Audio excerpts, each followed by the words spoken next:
All right, Storm Chasers, we are back once again for another show and another live interview. Y'all know my live interviews be off the chain, and I expect nothing less today. I have Nylah with us. Nylah says on YouTube, I have her YouTube channel actually pinned in the comment section. So make sure you click and subscribe and check out her videos as well. But Nylah, welcome to the show. Thank you for having me, Storm. You are so welcome. Tell the people a little bit about yourself and about your channel. Okay. Right? Yeah. About my channel, right? Yes. So my channel primarily, I talk about something that I call grown woman commentary, and that could be an array of things, anywhere from politics to relationships, religion, spirituality, a little bit of everything. But my focal point is just getting Black women out of the rut that we have been in. We've been conditioned to be in a certain space mentally, spiritually, and we've been taught how to view the world as opposed to viewing it for what it is. And that's my primary focus. I like that. I always want to call that like Black women empowerment, like BWE, but I guess it's kind of, it encompasses all that stuff. So I mean, it's a lot of. It does encompass a lot of that. Yep. Let me ask you, like, from the time you started YouTube till now, do you see more Black women applying like the principles of your message, or less, or the same? Like, what are you seeing? I see a little bit of everything. What I can say is, so I came here late 2018. Okay. And even myself, just having to listen and collaborate with other women, get a little bit more well-rounded, because this is a journey, a self-journey for myself as well. So when I got here, I was in my bubble, right? And in my bubble, whatever happens is what it is. And I couldn't see any further than what my life had presented. And I thought, because I'm older than a lot of the people that are, you know, coming and talking to me about this stuff, that I just knew better, that they were younger and I knew better. But then reality hit. I had started to read some stats. I had started to study a little bit more, and I realized that there was something going on within the community, especially amongst women, and I couldn't be a part of it. And whatever I could do, having a platform, I just decided that I would utilize my resources and my intellect. Nice. I love that. I would say I think you have a bigger reach maybe than even what you realize, because I be in these comment sections like on Instagram, Shade Room, the Neighborhood Talk, It's on Site, and they be applying the logic. So people listening, even if they don't give you your credit, believe me, they listening. Yeah. I don't know, and I'll tell you this before we get into it. I don't know if you saw Tony Rock, Chris Rock's brother, made a comment about Chris Rock like dating a white woman now. And Tony was like, well, now that Chris is dating a white woman, that must mean that he's extra handsome, because typically they don't like us. And I just thought that was interesting.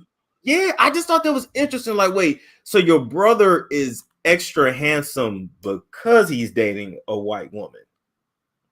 Well, you know, Nick Cannon said it a long time ago, and I actually applied that clip in one of my videos today. Nick Cannon said, what? Once they start to achieve some success, they don't believe they've actually reached the pinnacle of their success until they get that token, that white woman. The white woman is representative. His words, not mine. It's my observation, but it's definitely not my words. Nick Cannon specifically said that is the, you know, I made it. You know, it's a token of freedom. They like to reference Emmett Till, you know, as the great martyr. Like, it's ridiculous what they've done with that situation. But aside from that, they view that situation as justification for them finally getting a chance to be with that beautiful white woman. So if you, but with Nick, I never understood it, because I'm like, okay, you literally in one video called these people cave beasts. You said they're not human. I mean, you used to wear a turban. What happened to the turban? The turban, the dude. I don't know. I don't even think Nick knows what he has so many. He has so many children that he's using the turban for diapers right now. So I don't know. I'm just saying, he didn't turn his turban in for some loafers, okay? Because while I don't think I don't know if any of the moms are actually completely white, but they are, let's say, women of color, right? So he's with, he's traded that turban in for some loafers, honey. I can't. And then my thing is, how about this? Then live your life, but don't call yourself pro-black. Right. Yeah, just move on. And don't have all that. And don't have all of that. Shall we say, instructions for Black women? Because he's got a lot of instructions for Black women. He's got a lot of criticism of Black women's behaviors and what we do, but evidently he wants to be one of us too, because he was with the cheerleading suit on, turning up and stuff. I gotta say, allegedly, although Orlando Brown had already told y'all. Orlando Brown had already told y'all. That's all I'm gonna say. He did. Orlando told us. He told us. Okay. Last thing too. When those dudes like rolled up on that lady who had lied on Emmett Till, rolled up at her house. She's what, 90-some years old? Who knows? Very old. Yeah, she's right at 90. I wasn't impressed. Number one, how is George Zimmerman still walking, but y'all running up on this old lady? Like, is it just me? I wasn't impressed. No, Storm, I wasn't impressed at all. In fact, it's kind of embarrassing. Not kind of embarrassing, it's totally embarrassing. And I'm seeing even some women celebrating it like as if that's a win. And it was such a ridiculous thing to do. They went to the wrong nursing home. You're going around intimidating elderly people. Okay. I mean, what were they going to do had they ran up on her? After she got her teeth out of her drawer and put her glasses on and put her house slippers on, were they going to fight her? You know what I'm saying? And what does it mean? Because ultimately she lied, right? On right. Emmett Till, but his people actually did say that he did flirt with her on some level, right? And I'm not saying that's justification for anything that he did, but she was not the one that executed him. She's not the one that carried out. And there have been multiple generations of Black men that have lived during the lifetime of the men that actually did that, and they did nothing. So it makes absolutely no sense, and it's completely weak sauce for someone to take some sort of I know we're not post-racial, but for lack of better words, some sort of post-racial retribution against an elderly person. It makes no sense. It's embarrassing. Like you said, you got Betty Shelby. You have the lady that killed Botham Jean. You have, if you want to go roll up on white women, at least roll up on some that could maybe give you a fight. That's what I'm saying. You rolled up on this old lady. You know what I'm saying? She didn't already live that life. Even if you snap that lady neck, she 90. Like, what does she have to lose at this point? Absolutely. It's a mess. It's a mess. But okay, let's get into it, because I really want your take on this. It seems like everywhere I turn on YouTube, social media, Instagram, everybody's talking about dating and relationships. That seems to be on everybody's mind. And so let's talk about the dating market for Black women. What is the biggest issue for Black women when it comes to this dating market, the current dating market?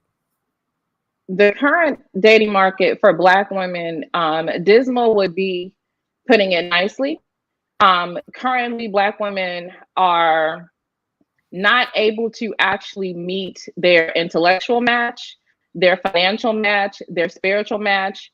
A lot of Black men, because they were raised without, parents, because they were raised in situations where they don't have a history of marriage or anything like that, that's not a part of their culture.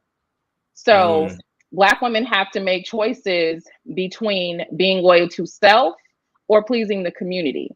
And years before, we've seen decades upon decades of Black women taking one for the team, basically thinking that their only option and their only outlet was to go find them, a strong king, but the problem is Black men marry at some of the lowest rates. So they marry at about a 30% rate. And even the 30% of Black men that will get married, they're not all going to marry Black women, right? And on top of that, even when they marry Black women, because they like to brag about, a lot of them, I believe they say 60% of Black men are in the middle class. Most Black men that are in the middle class are in that middle class because they are partnered with a viable mate. Now, that's not to say that, that's not working that way for other communities or whatever, but like the option of being a stay-at-home wife, the option of focusing on your children, the option of not dealing with the day-to-day stress that a lot of other women have to deal with, including running the household, rearing the children, wearing the pants and the skirt. A lot of women, they're running into men who they have no clue. Very true. Wow, that's a good point.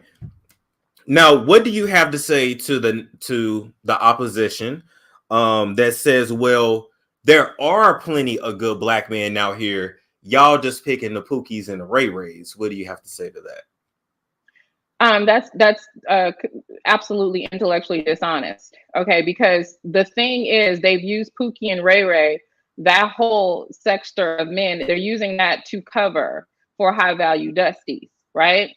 What's going on is we're talking about a characteristic of men. We're talking about, men having a certain sort of intellect, a certain sort of culture that would say that, hey, I'm safe to be around. I'm safe to have children with. I'm not going, I'm not going to bring harm to you. I'm going to protect you. I'm going to provide for you, whatever. That's not something that the statistics or anything else that we can look at is pointing to being something that the majority of them are not only willing to do, but capable of doing it. There was a study recently that said that the poverty rates in the Black community are directly related to Black men, not Black women, Black men. So a lot of what's going on, the community being in shambles, the community not being very viable, not being very equipped, being ran down, not a lot of resources in it. It has nothing to do with Black women in their weave, okay? It has something to do with Black men being behind the curve economically, as far as their educations, and literally their culture. The culture of Black men is killing the community, literally. that? That is the culture. I'm gonna say that, and I had to I had to be honest with myself. I'm like, okay, you hear people say educated lames, you hear people say Pookie and Ray Rays. First off, I feel like a lot of people out here are so black and white. Like those are two very different types of people. But I heard another creator say this, and there is truth to this. I think a lot of men have jealousy of the Pookie, the Ray Rays, Chad, Tyrone, whatever. Because those guys simply know how to talk to women. They have charisma. Right. You know what I mean? You got the Pookie and Ray Rays that, they're handsome or they have nice bodies, so they attract women that way. Then you got some that just got the mouthpiece, a combination of both, but they learn very early how to socialize and how to get along with women and be sexually attractive to them. And so the ones that aren't like to throw you guys under the bus for talking to men that you actually find attractive. So at least sexually attractive. So and see, here's the thing, that the reason why I don't like the fact that a lot of men like to somebody get a cookie back. I don't like the fact that it's like you said, a black and white sort of separation with the men, because really you have to look at the behavior of these men. Because what I've noticed through content and just research and just living and paying attention to stuff is we're talking about behavior problems. What is somebody that is dusty? Or as Sin would say, struggle bandit. What is a struggle bandit? What is a dusty? That's someone that is not accountable. That's someone that is not responsible, someone that is not interested in protecting and providing. That is someone that is not, that is someone that's just basically derelict in manhood, period, right? That's not a man that can be relied upon. No one can depend on him. He's not doing anything. If that man passes away today, it's not going to matter to anybody because there's nothing that his presence is making happen. You understand what I'm saying? So if you leave here today and nothing matters, right? So say for instance, if if you have a family and you die, and that family can go on, and it's just your presence that is gone, and not your wisdom, not your protection, not your financial contribution, not any of that. If there's no value there. And so you don't have to necessarily be a Pookie and a Ray Ray to be that kind of guy. You could have a whole lot of money and be an ain't shit Negro. You understand what I'm saying? You can have a pocket full of money and you can have absolutely no compassion. You can have no character. You can be not trustworthy. You can be very selfish. A lot of these men, you know, they think that they're not a Pookie because they have money. But if you look at their behavior in the same way. Okay. When you look into these child support statistics, who's on child support? Bus drivers, police officers, servicemen. And I'm not saying that every single child support situation is just a man who doesn't want to take care of his kids, but who's complaining about child support? Bus drivers, military men, doctors, attorneys. White collar men are the ones that are complaining about taking care of children. They're the ones that are complaining about, you know, women, you know, bringing something to the table and all this. Ain't nobody never asked me to bring anything to the table, right? And the fact that these men are having these conversations as men and willing to compete with women, you know, on that level, is just ridiculous. So you could be a Pookie with a Versace suit on, driving a Lexus, you know? Very true. Very true. And then I think sometimes, unfortunately, you know, women don't have a choice but to pick their poison, right? So I guess you can have the Pookie where you know what to expect, right? Or you can have the guy that's gonna hide behind his title, his job, and he may be beating your ass behind closed doors, but nobody believes that he does because he's nice and he smiles and his name is Derek. It's not Quantavious or something, right? And he drives a Benz. Yeah, he drives a Benz, so you know there's no way he's beating your ass. You know what I'm saying? Versus Pookie or Tyrone, where people will believe that. So right. I don't put nothing past nobody. I don't need her at all. Right. So and see that's dangerous. That's dangerous for people to think that status symbol equates to the quality of the man. That is completely dangerous. How many high value men have we done content on, you included, and they were abusive? Look at all these professional athletes. You got, I mean, you have doctors right now that are, you know, R-wording their patients on the table. You know what I'm saying? So like it's ridiculous. So I'm saying that women need to keep it real for themselves, right? Because look, at the end of the day, you have got to be with that man. You've got to live with that man. So women need to stop trying to keep up appearances for the community and for everybody else. You know what's going on in your household. You know what is healthy for you. You know what you don't like. Don't let it be for what your parents want to see you with, because maybe your parents do want to see you, you know, on the arm of the doctor or whatever. But why would you sacrifice your mental health if the doctor is doing something bad to you just so that it looks good? I'd rather look good from the inside and let it come on the outside than to be having, you know what I'm saying, than to be keeping up appearances. That's stressful. That's how you get crow's feet at your eyes. That's how you get gray hair early. And that's how I believe you end up on How to Get Away with Murder. Okay. If you want to be stress-free, it's starting at home. It's very true. People say, somebody said, Donique said like Pastor John Gray. Exactly. Absolutely. Like perfect example. And you know what? Now what do you, and you can keep it real with me, Nylah. You know, I went in on John Gray last night and they was like, you didn't have to do him like that. I missed it. I got to get the playback on that. I'm so happy that you did it because I want to do it too. I dragged him bad. And I said, I know you might be walking towards the light, but don't. But I said, if you see John Gray the second, don't walk towards him. Don't walk towards your daddy. Walk away. That's right. Don't do it. But my whole thing was, you know, he got the masseuses and the mistresses and the side chicks, but it's like, who praying for you though? Your wife. Who do you need to be by your side? Your wife. So it's just like, are you gonna now finally like stop disrespecting your wife? Maybe. No, kind of. No, he doesn't have to. He does not have to. See, this is my opinion. Men of the quote unquote cloth, the pastor, right? Or the dignitary, that man with those are the worst kinds. And I am inclined to believe that most men who are pastors are the worst sort. Okay. Because there is no way that you believe in that Bible in the manner that you preach and teach it. You don't believe that's real. And you could still, with a clear conscience, do the stuff that you've done to his wife. Now he's sitting his big belly ass around here trying to act like he's never had actual sexual intercourse with another woman. He just cheats emotionally. Bullshit. And even if the cheating is just emotional, it's abusive.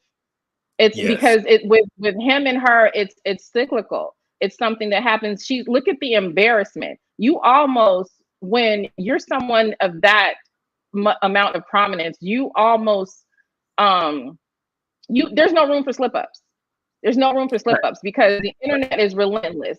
That woman would have to wear and bear that shame over and over again through every vlog. It is abuse, I would say, for a man that high up. And one of the reasons why it's so dangerous is because he's going to get more support from his crowd and from his followers because he's quote unquote the star. So he'll get more support through her pain than anything. So there's no there's no leverage there, if you know what I'm saying. Like there's no like why does he have to do? Because either way he doesn't lose. If he loses a woman, there's 15 more that are waiting to get in his spot. I mean, getting her spot. You know what I'm saying? That's very true too. And I, for one, I just don't believe that he's out here cheating, but he ain't stuck his dick in nothing. Now, John Gray, you in that belly. He done stuck in some places. Or he done definitely ate some cooch out here, some strange cooch. And so still counts for cheating. That still does. Oh yeah, he be having Sunday dinner, honey. He be having the catfish fry. Mm-hmm. And I had to point out too, because of the blood clots, he's not even able to leave the bed. He's on bed rest. Like he can't even go to the bathroom. So who's wiping his ass? He got a bedpan. Like it's just like, and who's there for you? Your wife. Did you say a bedpan? I don't know who's spreading the big ass sheet to wipe them. I couldn't do it. I had to get a nurse. I hope she got a nurse because that's punishment. That's punishment all day long. But let me ask you this: so with the dating market being what it is, right? Why are Black women hesitant to date outside of the community? There is a social stigma, a cultural stigma that has been placed upon Black women. So in terms of who has to carry the community, and who has to be loyal to the community, to the church, to their own fathers, their own brothers and stuff like that. Black women feel a strong sense of loyalty to everything but themselves. And you are trained, most Black women are trained to put everyone else before them and to be completely loyal to the community. And being loyal to the community means being loyal to the men. And so you have to think about what happens if a woman, now I'm speaking as a woman that's never even dated out, but just observing, knowing that even if I wanted to, I could have never had a white little kid pick me up, for a date as a kid. My dad would have never stood for it. He would have never stood for it. If that's, for sure. What would he have said? But what would he have said? I'm interested. We lived in a neighborhood where there were white kids. So one did knock on my door before, and my dad said, she's not courting and neither am I. So what do you want? But no, he told me that, he didn't agree with it or whatever. But by that same token, he was the type of a man that would not date out either. Now, why is that dangerous? It's dangerous because there are always going to be viable Black women for Black men all the time, right? That's dangerous because all of the social stigmas going on in the community are laid at the backs of Black women. When these Black men are out here, like the kids we just saw cussing the police officers out. I don't know if you saw that video, but you got these little kids cussing the police officers out, little bitty. Look, I probably would have kicked one of the kids, but the little boy cussing the cop out. And I think he was still in a diaper too, if I'm not mistaken. He was in a diaper, doing all that stuff. Then you had the kids in Philly. It was 3 girls and 4 boys. They jumped, at like that and killed that man. That was horrible. That shook me to my core when I saw that. If you think about that, that's going to be blamed on the mothers and not the absent fathers, right? Yeah. So everything about our community is in our hands, whether it prospers or whether it fails. It has something to do with us. So us not having the tools to do anything different and being hindered from quote unquote leaving the community or thinking of ourselves first, that it's ridiculous. It really does put you at a social disadvantage because you'll get ostracized. A lot of times Black women sometimes may be in danger when people feel like they date out, if you think about just in an online space, women who on the platform who have been known to date out or may have, a white husband or something like that, they put their information out and make them somewhat of a target to try and get people to harass them for it. In fact, they made up a rumor about me saying that I have a white ex-husband to use it as a weapon against me.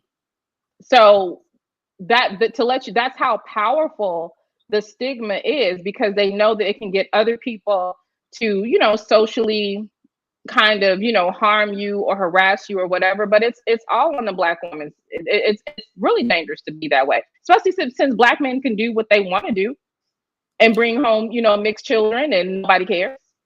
I'm just saying, because to me, in this YouTube space, I hear a lot of creators say, well, the state of the Black community is because of the Black mothers, and these niggas ain't shit, and it's because they was raised by a single mother. But the question is, who was more at fault? The father, who was never there to show him manhood, or his mother that is there, who was doing the best she can with what she got? Right.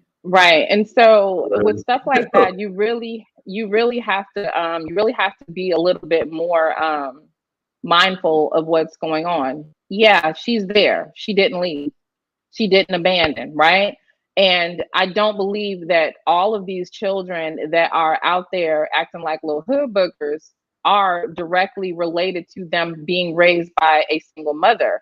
These boys are not duplicating the behaviors of their mothers. They are duplicating the behaviors of the men in the community. So if Black men have an issue with the behaviors of Black boys and what they grow into, underneath, the whole having a single mother, it's stupid because they are acquiescing to Black male culture. So it doesn't matter how many times have we seen. I think that's spot on. Acquiescing to Black male culture. I didn't even think about that. Black male culture is at fault when they're out there. If they're selling drugs, if they're fighting, if they're being violent, they're being a drill rapper and doing, for the most part, it is a small, very small percentage, and it is a specific type of Black woman that will engage in felonious behavior, violent behavior, and stuff like that. That's not what we do. Most Black women are not violent offenders. We don't do that, right? So that's a woman that does that kind of stuff is in a whole other category by herself. She's not like the most of us. But when it comes to these boys, who are they pretending to be? Who are they imitating? Who are they acting like? A lot of people say, oh, it's the rappers, and that may have something a little bit to do with it, but I just don't believe that because, my kids were raised in the suburbs, right? Northwest suburbs of Illinois. Like literally 2% Black people in their high school. All those white kids knew those rappers. They went to all the concerts. They knew all the lyrics. These boys are not imitating the rappers in totality. They are imitating the men of the community. They are imitating Black male culture. They don't grow up and say, I want to be like my mother. They don't go outside and say, hey, I want to be like my mother. I'm going out here and I'm going to beat up everybody at school because I think my mom would do that. That's not what they're doing. They're imitating their fathers, their brothers, their uncles, and the men around them. That's what they're doing. It has nothing to do, very little to do with the mothers. They're not imitating women. They are imitating Black men. They're imitating what's acceptable in the Black male culture, how conducting themselves how they're told they're supposed to conduct themselves. You know what? Absolutely. That's a damn good point. Because honestly, when you say that, the first thing I think of is gang culture. They get to a certain age, because women don't even understand. Once your son gets to a certain age, it really ain't nothing else you can do with him. Like if you don't have a man there, like you can love him, be there for him. Laptop here trying to go dead, but you can love him, be there for him. But if he don't have no man around, he's gonna go to the streets. Right. And that's the thing, even if he has a man around, it depends on the measure of that man. Is that man going to be encouraging him to do something productive, or is that man going to be carrying on within Black male culture? Damn, that's a damn good point. You know what? I know we can stay on this topic forever. I do want you to touch on this. I have an opinion that Black mothers out here, because they're not gonna stop having babies. We people gonna keep reproducing. I have to say, you have to stop coddling your sons. And a lot of them don't want to hear that when I say it. But you just have to stop coddling your sons. And your son is also not your husband. He's not, he's your son. That's right. And he will be somebody's husband one day. He will be a man that the world has to deal with long after you're dead. We still got to deal with this little asshole. So it's just what it is. So can you speak to that on, and maybe I'm not saying it the right way. I don't always know how to appeal to the emotional side of it because I'm not a parent, and I'll never be a mother, despite what the Supreme Court says. So I'll never be a mother. I'll never be a birthing parent. I've never wanted to birth anything. Birthing parent. So since you are a mom, like, can you speak to that? Like, it's not healthy to coddle your sons, in my opinion. It absolutely not. It is not healthy to coddle your sons. There is a difference between how you are going to rear your daughters versus how you are going to rear your sons. And for women that are doing it alone, they have some serious challenges, especially if there are no men around, like, if they don't have like a grandfather or an uncle or, some sort of mentor, or if they're in one of those communities where the culture is derelict, but you cannot baby them. You cannot baby them. You cannot coddle them. And there comes a time when you literally have to cut the cord. And what we see oftentimes is a lot of these guys, they have this never ending attachment to their mother. They're so attached to their mothers that they go out and date and get their mothers pregnant. If you understand what I mean. A lot of these men are going to get women that are exactly like their moms, that will let them lay up on the couch, play PlayStation, funk up the house, and not do anything, and not be productive. They go and get women that are exactly like their moms, that don't expect much from them, that aren't going to give them too much static and have very low expectation. Why? Because that's easy. And it's easy for a lot of Black women to get in that position to where they will become, very lackadaisical about having some sort of standard for the man or some sort of expectation. And if you don't give a man an expectation, you ain't gonna get nothing.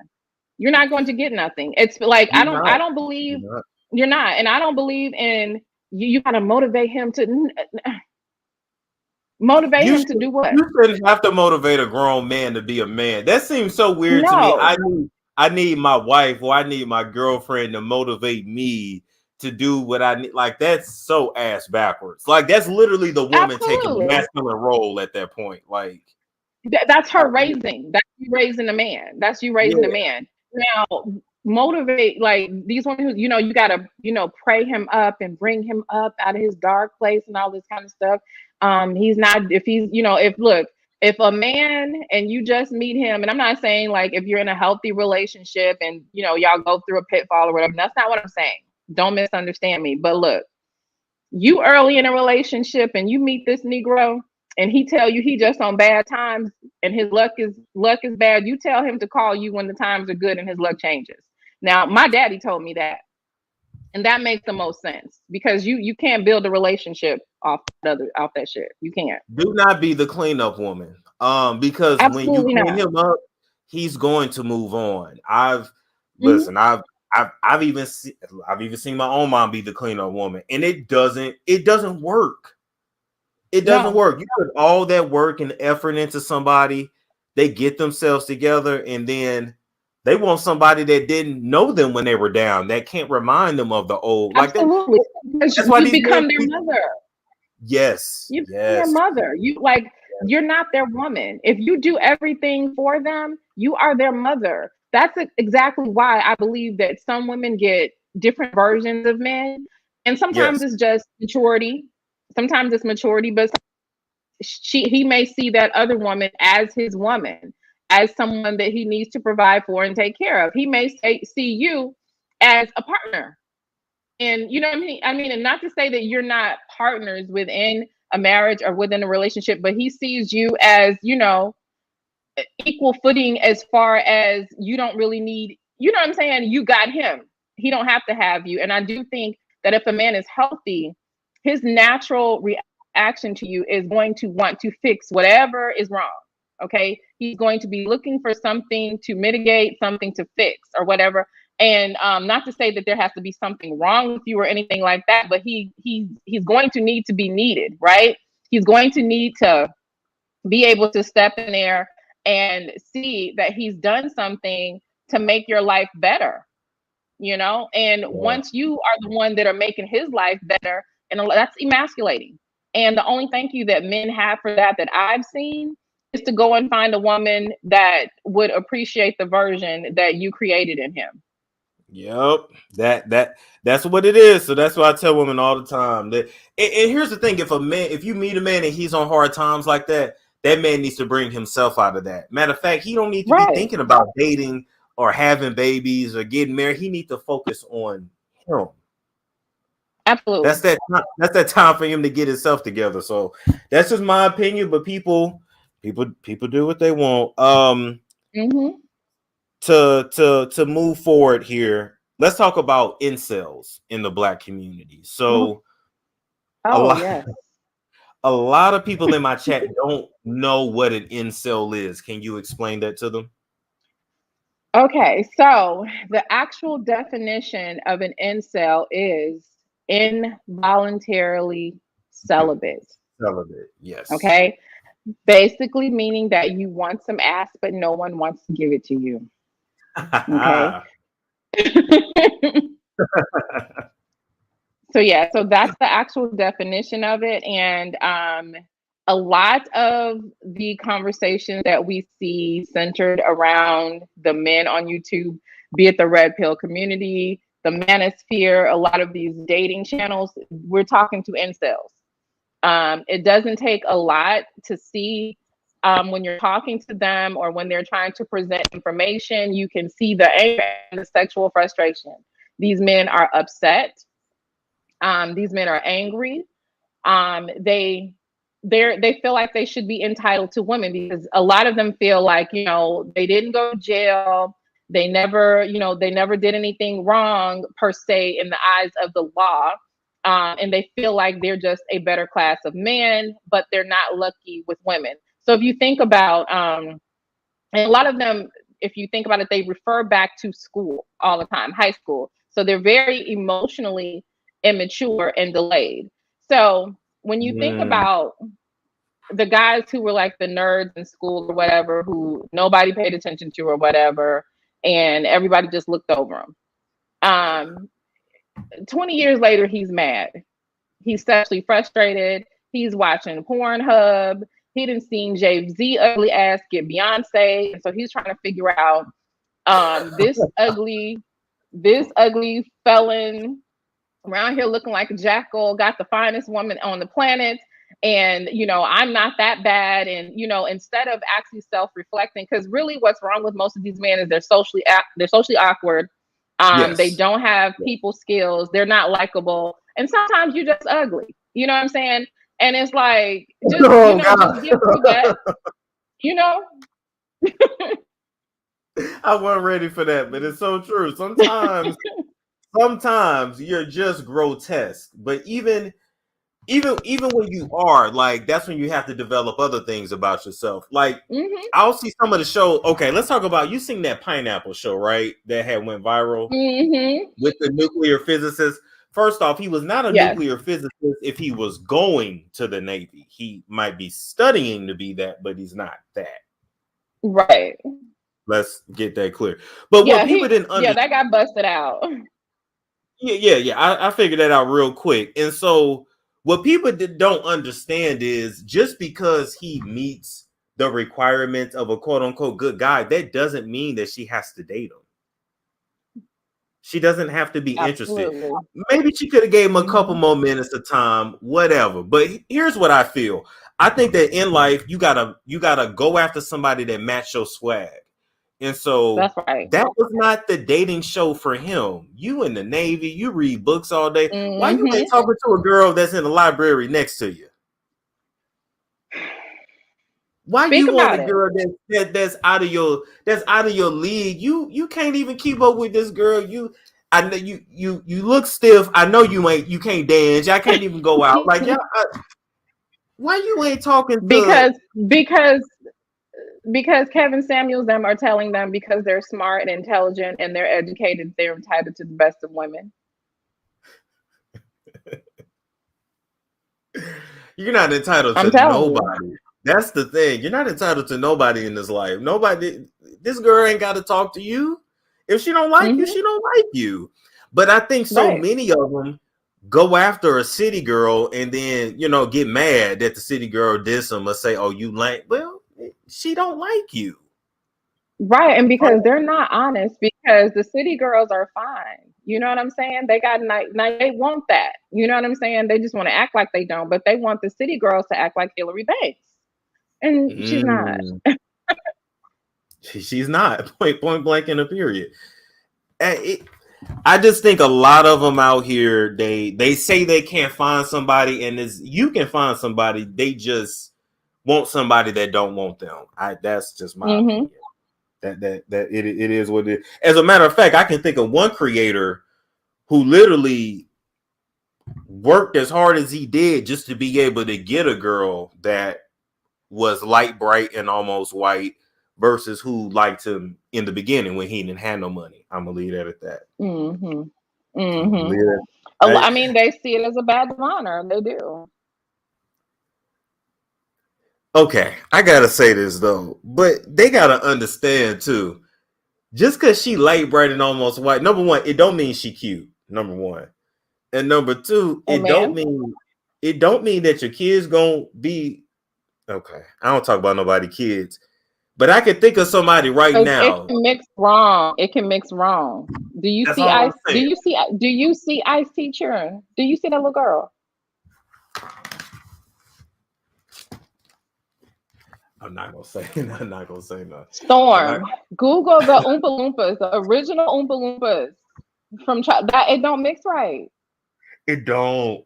It don't always mix right. I can think of one person right now. They dark-skinned kids look way better than they brown mixed kid, whatever he was trying to do. Like, it don't. Everybody genes don't mix, and so sometimes you be like, "Oh, I'm gonna leave that alone."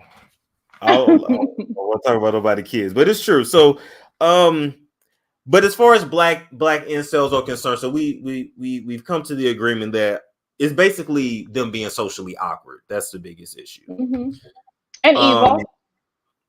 That too.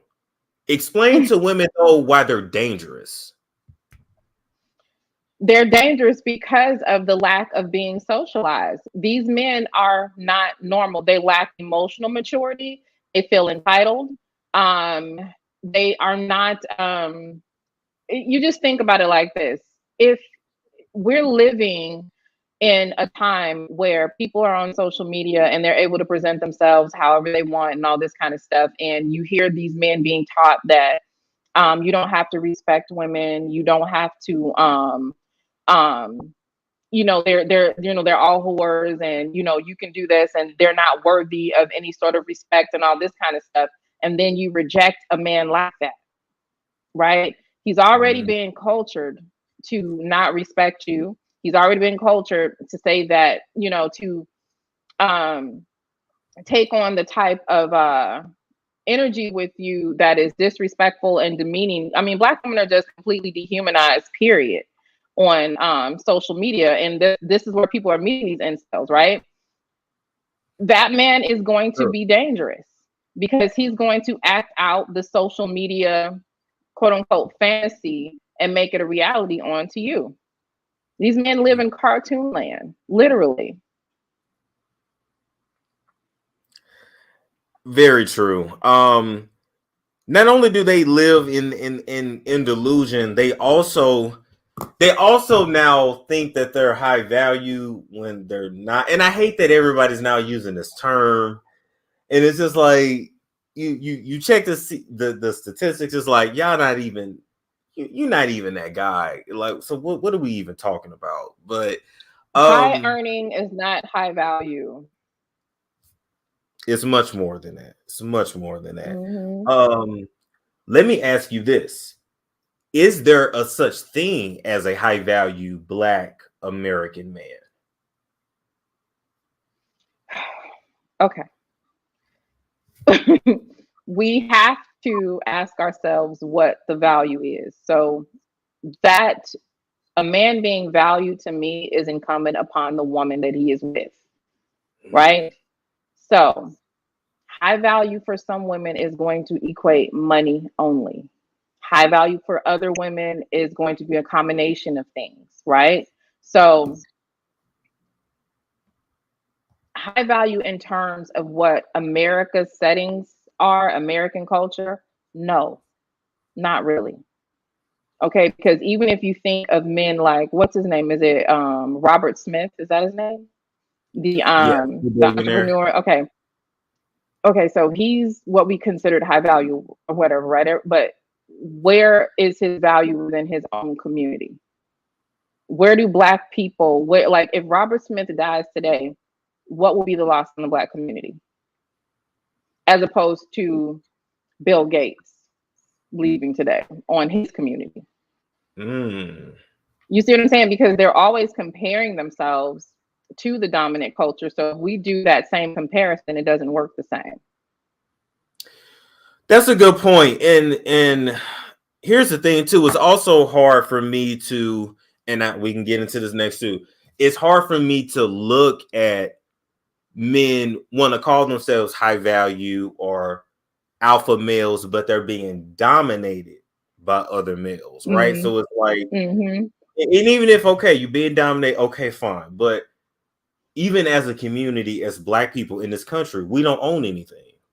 We really don't. Right. We don't have our own utility systems. We don't have everything we got a white man's name on it, pretty much. So it's just like, what are you really leading? And then people talk about Africa this, Africa that, but Africa is pretty much popped up between Europe and China.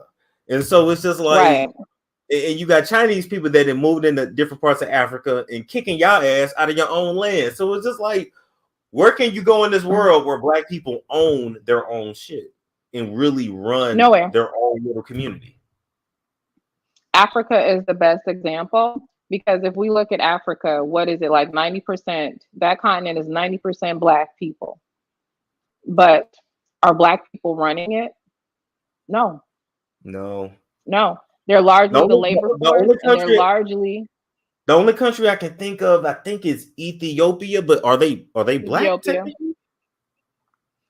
They a whole bunch of stuff, honey. Some of them are, some of them aren't. Okay. But for the most part, put it like this. My husband and I were reading we were researching some stuff on Marcus Garvey. Marcus Garvey said in, I want to say it was in 1919 or either 1920. His statement was that and I'm paraphrasing because I don't have the exact quote in front of me, but he literally said that Black men have built nothing in this nation. He said that everything here belongs to the white man and he built it for himself. So for me, and yeah, he said he Marcus Garvey said this in it was either 1919 or 1920. He said the white man built the roads, he built the trains, basically he said he built everything here and he built it for himself. And he said, and if you don't want to ride or walk on his roads, then go to Africa. And I agree with that. If you don't want to be here, take your ass to Africa if you want to go. Yeah, but then they fight back and say that this is their land and that they're aboriginal, but indigenous blacks, excuse me, not aboriginal. And I don't know. I don't get into that too much, but yeah, that's just another form of escapism. You want to be everything but who you are, but then you want to be a perpetual plantation person. Perpetual plantation person. You know what I'm saying? It's like you can't, like, we are who we are. We are not we are, we have Black ancestry, some of us we have African ancestry or whatever, but we are who we are today. We are not who they were yesterday. So I like that. And if you don't like it here, you got the freedom to move somewhere else and create your own community. You absolutely do. You sure do. It's just what it is. But I don't think many men look at it from the woman's perspective. How can the Black woman, submit to you or look to you as her king, and you don't have a kingdom for her? Or you're always complaining about racism, or you've been conquered. So she's going to look at the one that conquered you as the king, not you. That's any woman of any society ever. And Black men have done a good job of getting it over into the psyches of Black women that they are dominated. This is what the average Black man, very rare do you find Black men who does not identify as a fucking slave right now. They literally, they act as if they are like 5 minutes off of Jim Crow, and they tell Black women what the system, the society, the man, they're doing this to us. They did this to our people. They did this to my grandfather. They did this to us. They did that. They are constantly indoctrinating Black women with the tools to look down on them. So if Black women are looking at Black men as weak, as not viable mates, as not protectors and providers, in essence, it's because they're not protecting, they're not providing, and Black men have done a great job of selling Black women a victim narrative about themselves. Yeah, but you can't be a king and be a victim. You can't be alpha and be a victim. In the Black community, you can be all of that shit at the same damn time. What do you mean? I'm like, you got to pick one here. Are you the victim or you the victor? you know what I'm saying? Like, no. we already know what happened. So it's like, what are we gonna do about it now? But you got all the freedom in the world now. What are you gonna do about it? Yeah. Now. And then you'll hear people say, well, look at what happened with Black Wall Street. Look at what happened with this. Look at what happened with that. I don't want to hear that shit. Anything that happened with Black Wall Street, it was unfortunate. It was horrible, right? That was a horrible thing that happened. But that was a group of businesses. That was one group of people, one group of businesses, right? That was not the entire population's group of businesses. They call it Black Wall Street. I don't know why, because it doesn't necessarily equate to Wall Street. It was a business district, and I'm not taking away from that. But look, you cannot leverage all of the community's success or failure based on that business failing. And first of all, that's too much stress to put on one group of people anyway. It's very true. Very true. And if it's that easy for you to be eliminated, once again, you are the conquered race. You're the conquered man. That's right. If they just knock down one business district and you're done, yeah. So how do you think Black women, before we move on, how do you think Black women can protect themselves from the incels of the world? What can Black women do? They can stay the hell away from them. Okay. She said, avoid them. I know that. Avoid them like a plague. Listen, I know, see, I'm a little bit older, so the dating online is not, it's not completely, it's not safe anyway. I think we're noticing that, but that's part of the culture. We do everything online now. You shop online, you do every single thing online. So you're gonna hook up, you're gonna meet people, on social media or whatever. But True. look, there should be some sort of pattern or culture of family success. There should be some women that can rely on him, that he's not screwing or that he hasn't screwed. There should be something that he should be able to present to you that that proves that he's a protector. Now, there is no way to completely vet everybody or anybody, right? Because sometimes you're going to have to go through learning, because you don't really know how good of a man that you have until you're vulnerable. You don't know. And that's part of the problem. Like with a lot of these women, they don't know that they got a dusty baby daddy until they're pregnant, because a lot of these men are good at covering up. But you got to avoid these men. You do. You But have they to fight avoid back them. on that, Like, Nylah. Nylah, they fight back on that. They say, no, you knew who he was when you got with him, and you didn't vet him properly. You didn't do your own research. You didn't do background checks. There's no way you didn't see the signs. sometimes that could be true. Sometimes that could be true. Because, like, okay, so if he got 5 baby mamas, you don't take a chance. If he got, if he lives with his mom and he's 30 or 35, you know what I'm saying? And he's never ventured out. He's not trying to, he's not in school. He's not doing anything. If You he's know what driving it your is. car, right. If it, like, and the very, like, some women go out on dates with men and pay for the first date, pay for the second date. Like, Wait a minute. there are so many warnings. Wait a You know what I'm minute. saying? It's just so many things. These women out here paying for the first date. I be seeing them on social media all the time talking about they paying for dates, honey. They might as Don't well. you see these men? These men be arguing about taking women to Applebee's. I saw that. Homeboy had a Hmm. worn out T-shirt, Looney Tunes T-shirt, neck beard, just looking like somebody that collected SSI check. Talking about, oh, you gonna give me some ass? He spent $45 at Applebee's. Talking about, you gonna give me some ass? Excuse Can me, you sir. imagine? What? Yep. If he ain't never sacrificed for anybody, like, he ain't never sacrificed for nobody. Can't nobody depend on him. If he's asking you to pay for a date in the door, if he's not trying to impress you, there's a problem. He should be actively trying to impress you, Yes. actively trying to get rid of the competition. You know what I'm saying? Like, it is very arrogant for a man to try and enter your life and bring nothing, and not try to impress you on, like, how arrogant of you to show up here thinking that you don't have to take me out, that you don't have to treat me with respect, that you don't have to buy me. Yes, you have to buy me things. Yes, you have to pay for things. Yes, you have to treat me to things. You know what I'm saying? Like, the fact that a man can walk right in and think that he doesn't have to do that, he thinks you're desperate. He thinks you're his only option. He's not even worried about the competition. Damn, that's a different. You know what? That's a good perspective on that, because a lot of them think as long as they lay dick, they're good, and that's not enough. That's not enough.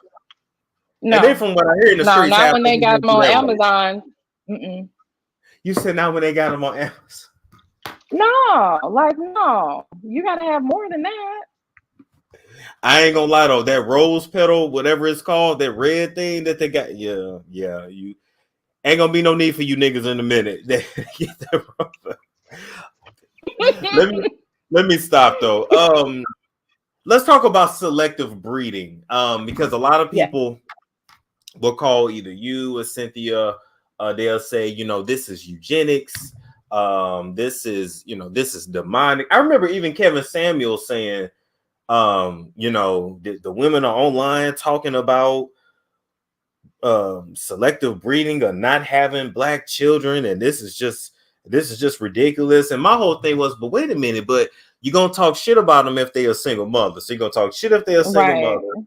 You're gonna talk shit if they don't want to have a baby. So let's just back up. What is selective breeding? Selective breeding, according to me, first of all, and you've heard Cynthia say this, you've heard I say that, the herd needs to be thinned. When we look at what's going on in the community with the men, the children, in our society, it's become increasingly violent. Families are not being created. It's a mess. You know what I'm saying? And we believe that some men should not be allowed to procreate, right? So say, for instance, which I just wish that Black women would stop messing around with anybody. I just wish they would stop fucking people that they could not have children with, right? But that's not going to happen in a perfect world. Yeah. Right. But because we're not in a perfect world, people are just going to fuck for pleasure, and we can't do nothing about that. So if in case you find yourself in a position with an accidental pregnancy, you got to look at it. Having a son or having a child is an heir. It's a gift. It's a blessing. It's supposed to be continuity of legacy and stuff like that. So if there is no legacy to pass on, if there is no culture of marriage and family behind this man, more than likely you and your children are going to be statistics, or you're going to create some. So in order for us to have the society that we want, we need to have the people that should be breeding to go ahead and breed, and those who are not quality, they should not be given access. I mean, listen, I almost want to start taking calls because it's just like I can't. And I will say, because a lot of people talk about it, because specifically the thing about having Black male children, a lot of people get up in a tizzy about that. And here's the psychology behind that. When we talk about femicide, we talk about domestic violence, we talk about crime in the community, we talk about danger, we are talking about men, right? When we talk about these men, who do they blame grown men's behaviors on? Their mothers, right? They're being raised by a single mother. Yeah. So the problem with the men is their mothers. That's what they say. Women can't raise men. They don't know what to do with these men. Why should they have them then? If they're going to be blamed for them, if you're going to blame the behaviors of adult men, if these men are the ones who are primarily committing the femicide, primarily, tearing up the communities, if they indeed are the problem, look, since the men don't want to do nothing about the problems, right? Because here's the thing. Any other group of men, if there is a threat to the community, the men handle the threat. They remove the threat. Black men have identified Pookie and Ray Ray as the threat to the community. So it is his job to remove the threat. But Black men do not want to be responsible for removing Pookie and Ray Ray. They don't want to smoke. They're not even going to tell Pookie to pull his pants up at the gas station, right? They're not going to do that. They're not going to go. No, they're not going to do that. So they're placing all of the onus on women. They're saying, stop fucking them. So again, any other society will remove a male from the community if they are a threat for the women and children. They want us to remove them because they're telling it's because you're sleeping with them. And then it's because you're having them. So Black women don't have to have them if they so choose not to. And no one should have a problem with that. I'm not mad at the way you explain it. I mean, I always say, like, it's some people in this world that they're just good for fucking. That's it. They're good for a short time. I agree. Mm-hmm. And then there's some that they good for long term, and then we hope to find a combination of both, right? But some it's just like, no, you just for the streets, male or female, and you just leave them there. You ain't supposed to like have no ties with them, but anyway. That doesn't sound nearly as bad when you explain it like that. Yeah, it's not. And especially when it comes to sons historically were for heirs. Men wanted sons, right? And every other group has used women's fertility as a status symbol. So now with Roe versus Wade, we see people are valuing the ability to get pregnant. But what have we heard for the last 20 years in our community? Black women and all these babies, all of your children, having babies Black out of women having all wedlock. these kids. Yes, having Exactly. babies out of So wedlock, having multiple baby daddies. Now, if you have multiple baby daddies, you're low value. Nobody's you're gonna low want value. you. You're done.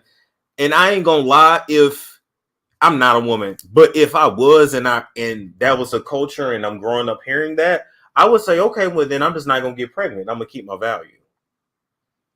Right. And not only you're not going to get pregnant, because remember, these are Black male stipulations here. You lose value the moment you have a child by a Black man, according to these Black men. You lose value for being over the age of 25. You lose value because you're a woman. You lose value if you're over a size 4. You know what I'm saying? So this is another reason why these stipulations and these controls that these men are pressing upon women have to go. It's really psychologically damaging. That's wow. That's good. Let me ask you this: do you hate Black men? The people are gonna ask. I gotta ask it. I absolutely do not hate Black men arbitrarily. I'll say that. Okay. I love the Black men that I love. And there was a time when I would say I love all Black men, but that was foolish and that was irresponsible because I don't know them. You know what I'm saying? And I can't cover for every single Black man and what they are and aren't going to do. And they're not all going to love me. They're not all going to love, who we are, whatever. And, the collective, the greater community of Black men, the majority of them, they're not showing themselves worthy of my love. So I love a select few Black men. I love Black men that add value to the lives of their family, their societies, and their children. I like that. I can't get mad at that answer, because if you ask Storm love his family. I don't know folks in the street. Yeah.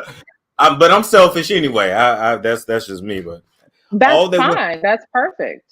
And I hate when people start to say, well, what about the community? And I don't even know where this magical community is at. I don't know. Like, what Black community? Was there ever really a Black community?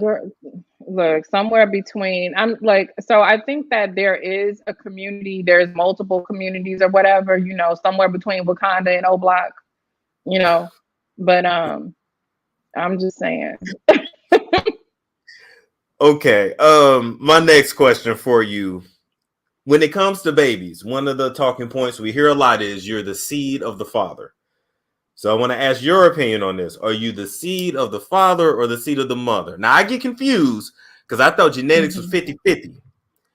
And I thought but I do know you get your mitochondrial DNA from the mother only. I do know that. Absolutely. But I thought the genes was 50-50. But I hear people say that, basically you're more your father's child than your mother's child, and the mother is simply an incubator. So I would love your thoughts on that. Okay. So that's a lie. Men do not have seeds. Men have fertilizer. Okay. Women have eggs, and she has a womb that would serve as the incubator, right? So nobody cares about, quote unquote, what you guys call seed. Sperm. It's fertilizer. You can, if you want to go sell some fertilizer, they'll give you $20 for it, right? You want to sell an egg? You want to sell something from one of our wombs? Oh yeah, you get $20 for that. Yeah, you get 20. That's going to cost you. Yeah. So who cares? Like it is not. All sperm is a fertilizing agent. So the way I hear and I'm just regurgitating what I hear. The way I've heard the other side explain it is, well, the male DNA is the active DNA, and then the female DNA is just there. It's just you've only heard Black men say that. You've only heard dumb Black men say that.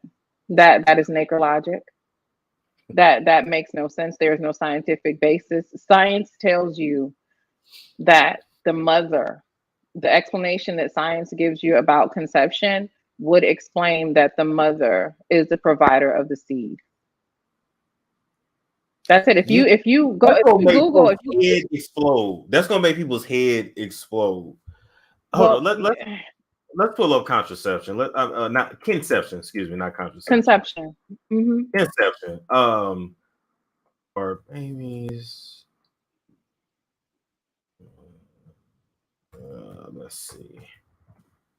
I don't even know. I think, did they get this from the Bible? I don't go to church, so I'm just. Yeah, this mostly comes from the Bible, and it's literally to diminish the value of women.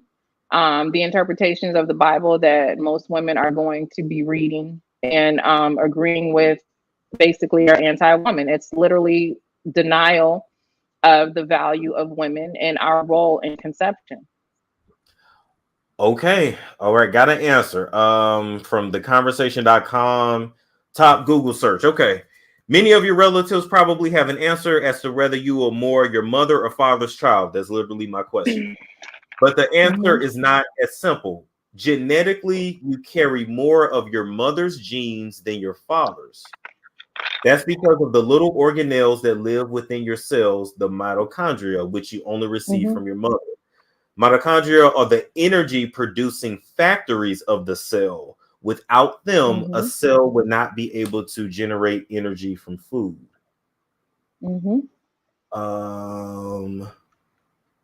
Let me see the mother effect.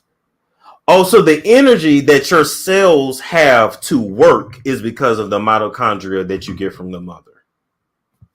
So all of this, like, put it like this. Let's say you had a child and you passed away, and they were uncertain about the paternity of the child. They would test your mother's DNA to determine if that was your child, not your father's. And I've heard of that. Yeah. I mean, I've seen it on Maury, but I've heard of that being done. Damn. Okay. So wow. So it is literally mama's baby, papa's maybe. Yeah. Listen, I don't. Okay. Let me pull up your comment. Y'all saw what it said. You carry more of your mother's DNA. I think a lot of people get it like twisted because a lot of babies will look like the father, but you have your genotype versus your phenotype, and they don't understand with evolution. It's from the Bible. It's literally from the Bible. People are getting understanding from the Bible. Darius said, "How does the woman have the seed?" I don't know what a seed is, but I'm telling you that just said seed, that the seed is the egg. It's the egg.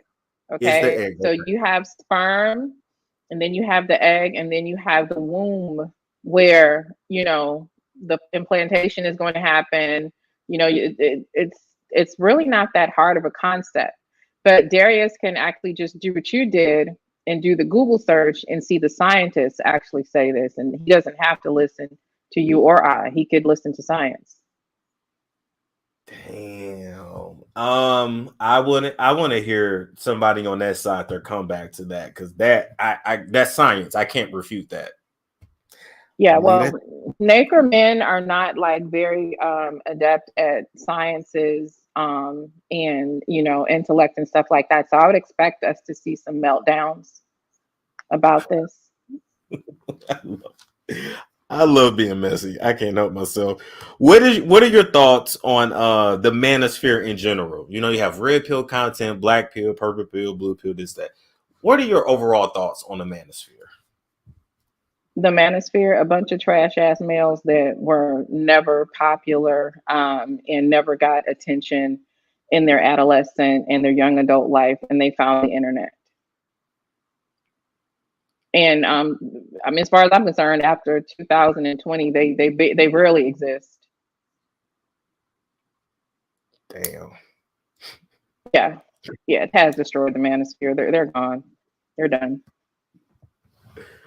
guess I'll ask you while you're here. What are your thoughts on Kevin Samuels? I already know what's about to happen. What are your thoughts?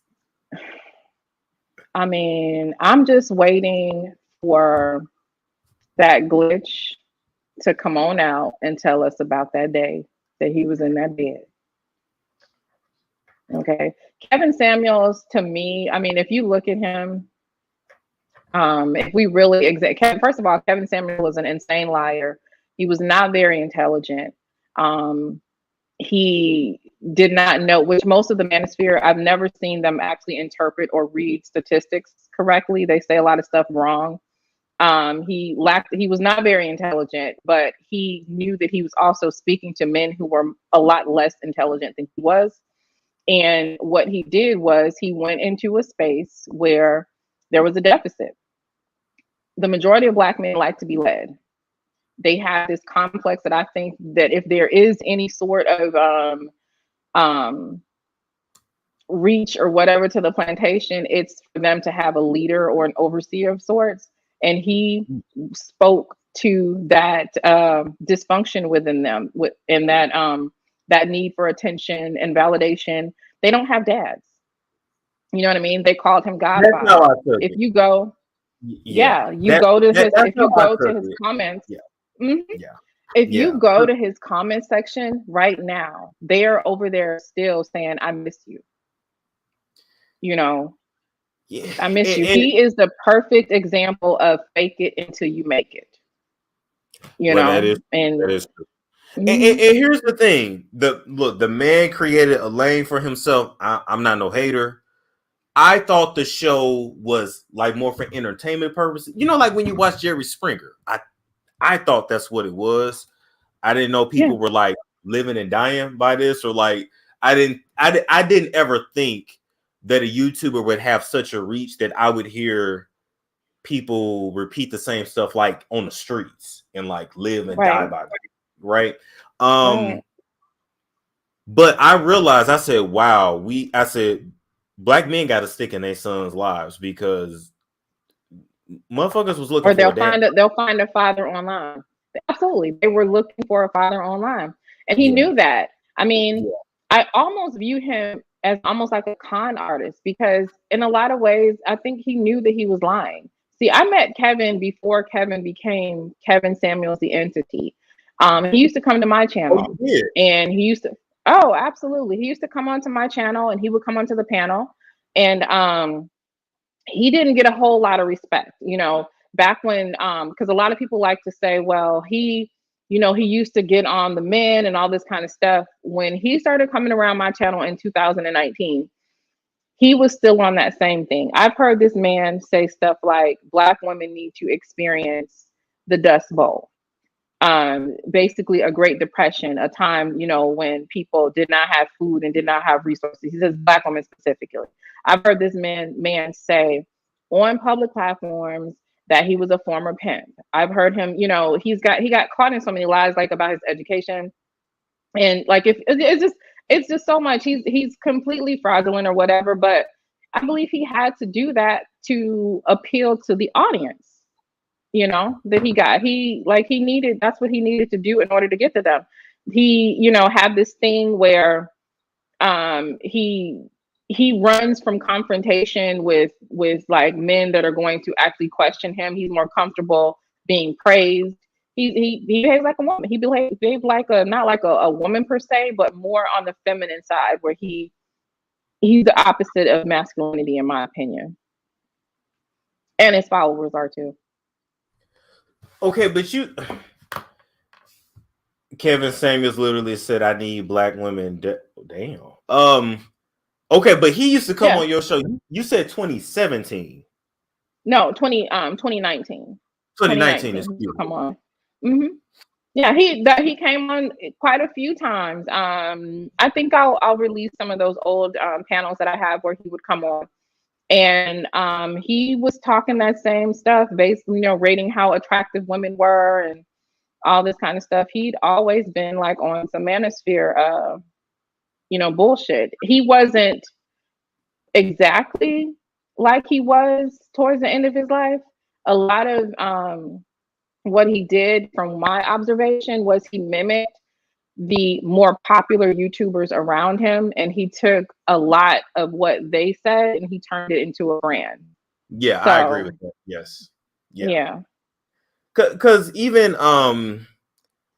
you know, people started calling him the Godfather, then this and that. Okay, okay, but it was interesting to see somebody in a matter of just a couple years be put on like this godlike status for Black men, and it's just like, wow, we don't have anything in the Black community. We don't have no examples of manhood that we have to look to a YouTuber for. No offense to YouTubers, but I should not be looking to a YouTuber to be my daddy. Like, you know, and he didn't even fit. He didn't even classify for what his stance was, because remember the where he went viral and he told the guy, you know, the one, do you have a big thing? Where he asked the guy, do you have a big one or whatever? Remember that was a younger. You have a big thing. Yeah, that guy. So with that conversation, if you remember, that was a young guy that was pretty young, and he only made a certain amount of money. And so that's what made Kevin ask him about the size of his penis. And he went and kind of, you know, he belittled and humiliated him based on him not knowing if he had a big one and based on his economic situation. So then when it came out that during Kevin's divorce, he made less money as a 40-year-old adult man than that. I think the guy was like that. He made less money than he did as a wife, you know, as a husband. So like it was around 900 a month or 1,000 a month, something like that. Yeah. Here's the thing too. I don't know if people heard his daughter, Kevin Samuel's daughter, speak out on how he was emotionally unavailable for her. And it's just like, it's very hypocritical to be, you know, hard on Black women about how they need to be there for Black men, but you were not even there for your own daughter. And I mean emotionally. Like when she said, I just wanted him to talk to me. I just wanted him to just give me something, some of his time, something. That's sad. And it is sad. And what I noticed when they played his funeral on YouTube, and the only photographs that Kevin had with his daughter was when she was a baby. So that's something to think about. Like there was no like current photos. There was nothing that, even though, you know, we don't know for sure because we're not in these people's lives, but there were no current photos of Kevin and his daughter. Are you sure that wasn't his? This person said that wasn't his daughter. She looked like him to me. I think that was his daughter. I heard that it wasn't, but I'm not sure. So I'm not. They said that it wasn't his daughter, but I really don't know. Okay, maybe not. But she never said my stepdad, the dad, nothing like that. She said to me she looked like him. I'm gonna just leave that at that. To me, but no, but you're right. But that speaks volumes. If the only picture you got with your kid is when they're a baby, then obviously y'all didn't have no close relationship. You weren't there. You weren't around. So, yeah. Damn. Okay. One more thing before we get into Black femicide. All right. Last little point. Should Black women submit to Black men in 2022?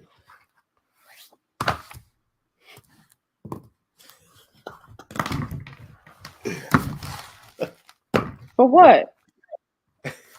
They said y'all need to submit. They said y'all too masculine, y'all too aggressive, y'all too loud. Y'all wear too much makeup, your lashes too big. They don't like your weave, they don't like none of it. They said you need to submit to them and follow their lead.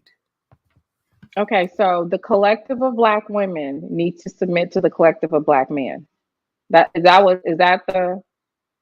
what they say. Hell no. Here's what I would say. The collective needs to find a man to dominate. And then maybe women would be a little bit more. And so here's the thing, let's talk about submission a little bit. So submission in essence is cooperation, right? It's cooperation, it's understanding. If you cannot find a woman to cooperate with you in 2022, it's because you are not worthy of her cooperation. You're not like it's just that simple. If men who walk around here talking about submit, that's the problem. That is a problem. Okay. And even the context of using the language submission, these Negroes act like Black women have not lived the same life that they live. Submit is a word that has a context for Black people that is extremely negative, right? True. So True. The fact that they talk about it, so it's weird. Like I would like submit to you for what? Submit to what? No, I'm dead ass serious, because see, when you really get down into it, nobody has to submit to, especially if you're not doing shit for, like, what are the collective of Black men making possible? What is going to be missing out of the lives of Black women who are not submitting to this group of men? Well, they're saying that you have to make it work with Black men because that's really your only option. That's what they say. Black women don't have to make it work with anybody. Okay.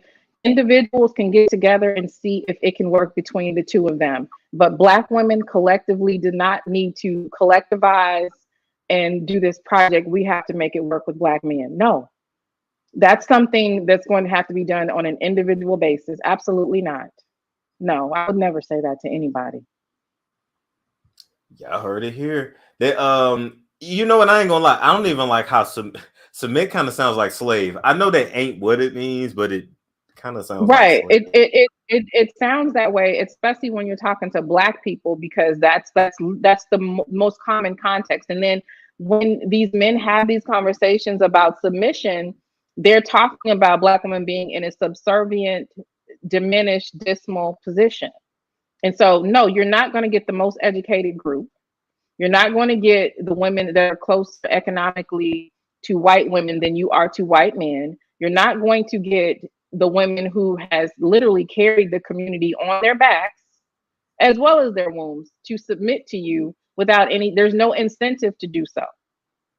What is the incentive to a woman submitting to you? Okay, there's incentive for me to cooperate with my husband. There's no incentive for me to cooperate with anybody else.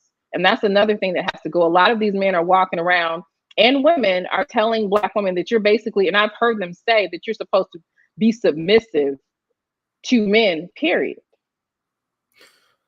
I know you're not married, but if you get married, do you want your wife submissive to all Black men? Do you want her to submit to all men? No, hell no. Do you want her to cooperate? Exactly. Like it's horrible. Stupid. And again, that's stupid. No, like it's just dumb. And no, there's no reason to cooperate with anybody that's not paying bills, that's not providing anything to incentivize you to want to cooperate with them or quote unquote submit. No. Now, what about in the terms of a relationship? Because I had this thought. I said, well, if she's supposed to submit, that's supposed to be, like you just said, for her husband, not for a boyfriend. Mm-hmm. Absolutely not. You don't give boyfriends husband privileges. No way. Mm-mm. Absolutely no way. You don't. I think that there is I believe that if he is showing himself in a way where he is pursuing you and trying to get you comfortable with his leadership or his protection, I think you should make that easy for him. So if he's presenting you with provisions, if he's presenting you with protection, if he's presenting you with something that you're comfortable with receiving and you like it, I don't think you should make it hard on him or whatever. But there has to be a cutoff between what you give to a boyfriend versus what you give to a husband, in my opinion, especially in this dating climate. No, I can dig that. I can dig that for sure. Now, Black femicide is a topic that really don't nobody on YouTube, besides you, Cynthia G, your sect, but a lot of people don't want to touch on it. Black femicide. I also notice that when you ask certain professionals about black femicide, they really they have no acknowledgement of it. It's kind of like, what? Like, what are you talking about? So for the people out there that don't get it, let's just dig right in, and I'll let you lead it. What is black femicide? What is this epidemic, this silent epidemic that people don't want to talk about? It's very silent, and mainstream media is acknowledging it as such. Mainstream media is acknowledging that this is a silent epidemic amongst Black women. Now, first and foremost, femicide as a whole is the murder of women, right? But when it comes to Black femicide, it takes on a whole nother life. It takes on a whole nother rate, and there's a more sense of urgency. Here's the problem with, there's so many layers to this problem, but when it comes to femicide, it's being recognized globally. You have women in Portugal, Spain, India, Asia, Africa, Italy, all over the place, Mexico. They are hosting their own femicide marches. They are talking about what is going on as far as violence against women. When you talk about Black women, mainstream media has been talking about this stuff for the last couple of years, and the numbers are horrific. I'm very saddened to say that one of the reasons why people have a big problem with speaking about femicide on YouTube, especially as a men would have the worst time, because you're going to get it from both sides. But there is a vested effort to keep these numbers suppressed, and it is all to protect Black men. Okay, Black women feel inclined to cover and act like this is not happening, because whenever you historically point out the problems in the community and it is related to Black male behavior or degeneracy, you will become a target. You're looked at as someone that is a traitor to the community, because this is a community that likes to cover up bullshit. So here's how it goes. Nationwide, we'll give the numbers for 2020, and keep in mind that each state has to compile their statistics and submit it to the CDC, to the FBI, and then they compile it. So we're always working behind like a year or two with the data. So just last month, they released the homicide rates for women, period, right? And then they extract Black women, because with Black women, the numbers are worse. Nationwide, the homicide rates are about 30%. That's for everyone, right? Now, for Black women and girls in 2020, during the pandemic, when we were quarantining and most of us were home, that rose up to 33% for Black women and girls. Okay, and let me show them that real quick, because I got the CDC one right here, but let me switch tab really quick, because I found that as well. It's a lot of research on this if people take the time to go look it up. It's a lot of research. I'm glad you brought it up, because a lot of people are diminishing this. We've had our attack time. My platform is being attacked because of this. My husband's platform has been attacked because of this. Cynthia's, a lot of anyone that talks about this, you will be under attack for speaking about what is happening in this community. I just want to say too, if you want more information about this, of course, you can visit our channels. We're going to be talking about this. Taz is going to be talking about it. I talk about it. Sen talks about it. But if you want up to date every single day, you can go visit Black Femicide America on IG. That is like one of the gatekeepers of this information.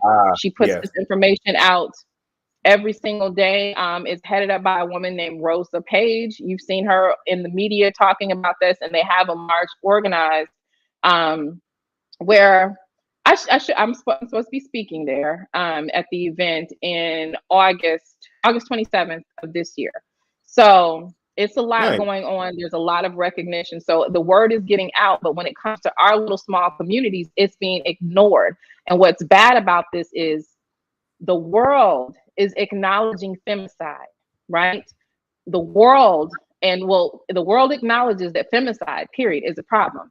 The United States is acknowledging that Black femicide is an epidemic, a silent epidemic. But if you visit the majority of these channels and you bring this up, they say it's a lie. They conflate DV with this, and they start talking about heart disease and cancer, anything but what is going on. And it's because the majority of the perpetrators of Black femicide is Black men. Now, herein lies the problem. A lot of people are upset because it is true. If a Black woman or girl is killed up in the 90 percentile, it will be a Black man that they know that will do this to them, right? Now, does every single Black woman die at the hands of a Black man? Does every Black girl die at the hands of a Black man? No, it is the majority though. Okay, so the overarching, overwhelming majority is what we're looking at. So our percentage has rose so much, like almost more than doubled for the national average when it comes to Black women. And it's bad because you got to think about our population size as it relates to the population size of the dominant culture or some of these other races. Our numbers are too small to have rates as high as we have them. Because even when you look here, Black women and girls had the second highest homicide rate increase from 2019 to 2020. Homicides per 100,000 in 2020 says 8.0 percentage change, 30, like you just said, 33%, and for the males, 34%. We just killing each other. That's sad. Did my mic unmute yet? Oh no, I can hear you. Can you hear me? Oh, okay. Yeah, I didn't realize I was talking through my I didn't know I was using my AirPods. I thought I had my my mic plugged in. But no, you sound clearer now, actually, though. I'm better. Oh, I wish you had told me. I didn't realize that I was talking through my AirPods. My bad. No, you good. You good. It wasn't that bad. But yeah, but I mean, I'm looking here with 33% increase for Black women, 34% increase for Black men. It's like we're just slaughtering each other. It's that's very sad. It is very sad. Very, very sad. That's very sad. Yep. Second highest homicide rate increase from 2019 to 2020. Let me ask the women in the chat this. Out of all the women that's in the chat, how many of you guys have been a victim of domestic violence? Just put a 1 in the chat if you have. 1 in the chat if you have, 2 in the chat if no. I'm interested because I got a theory about this. Saying 1.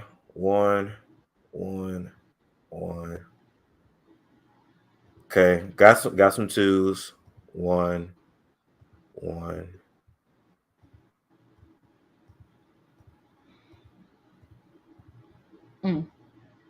Majority 1. Got some 2s, got some no's. Y'all are blessed. Majority though have been a victim of domestic violence. So this is not hard to believe. I mean, why is it hard to believe that this is real, that this happens? It should be. Domestic violence, the rates are high anyway. But again, when it comes to our communities, the only people that rival us in intimate partner violence are the natives, which for them, it's sad too, because it's a small community too. So our population is just too small to have such high rates of violence against women and children. It's ridiculous. Yeah. But they basically, I think the 2020 number said that there was a Black woman or girl killed every 5 hours, I think it was. I mean, they said every 5 a day. It was 5 a day. So that works out to 4.8. So they haven't released but if you do the math, it works out to 4.8. So the current FBI stats say there were 5 women or a Black girl killed every day in 2020. And so for a lot that I've literally heard pro-Black men say those numbers are not that big. Now it's so big that the CDC is talking about it. It's so big that mainstream media is talking about Black femicide. But again, when it comes to talking about this topic, because you're talking about the men in the community, and that's something that's taboo for us. We're not supposed to speak out again. If you say anything negatively about our community, you're speaking down on the community. So it's just a horrible conundrum in itself. It's like people do not care. They do not care. They don't care. And this article speaks to it. It says typically the headlines are Black men and boys face astronomical homicide rates, or Black men and boys face an increase in homicide. You might get a paragraph that says, and so are Black women and girls. Often the data does not even get reported. Right. And on top of that, see, that's part of the culture storm. That's part of our culture. Culturally, if you think about any hardships that are perpetuated against Black people, period. When you think of slavery, you don't think of Black women, you think of Black men. When you think of Jim Crow, when you think of the lynchings, very rarely are you even going to picture women, because the picture of oppression in America is not of Black women, Black men, and children. It is of Black men. When you talk about stuff like police violence and stuff like that, they're fine. Because when I first got here, I would talk about police violence against Black men and how terrible it was, because, you would see what would happen to the Trayvon Martins and all these different people. But if you look into these rates, domestic violence and femicide rates are astronomically higher rates of violence and higher rates and probability of happening than it is that a Black man is harmed by the police. And even with that, the police harm Black women sometimes. You don't hear them talking about that. It's always about what the police do to the women. You are more likely to be harmed as a Black woman. You are more likely to be unalived as a Black girl, unalived as a Black woman, than a Black man is going to be harmed by the freaking police. So for me, if this community were true, if this community actually cared about its women, this community would be more on board with talking about and mitigating this problem with femicide than they are with police brutality. And I'm not saying that that's not a problem, but look, it's not pressing for me, okay? There are not 5 Black men, 5 Black girls, 5 Black children that are being killed by the police every day. That's not happening. What's happening is Black women are being harmed. Black girls are being harmed way more often than they are. And I'm sick of this community and its fake theatrics and this whole diminishing of it. You have women that are diminishing. I get called a misandrist for pointing out what the CDC is saying about how the leading cause of death for a pregnant Black woman is homicide. That's not me talking. That is the FBI, the CDC, and the states compiling their data. So to the point where the CDC, if you go onto their website, not only are they, which I know that I think we're going to get into the whole Roe versus Wade thing, but they are acknowledging and saying that something has to be done about the mortality rate of Black women who are pregnant. So we are the most likely to die, period, whether or not, actually giving birth. We die from maternal related deaths, and we are the highest number of people that are killed while pregnant.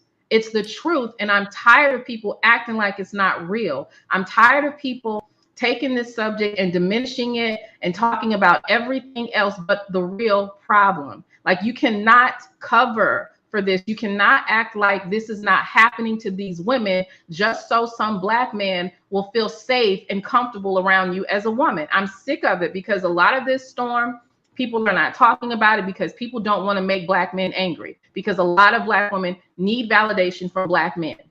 So here, Damn. Damn, you said a word right there.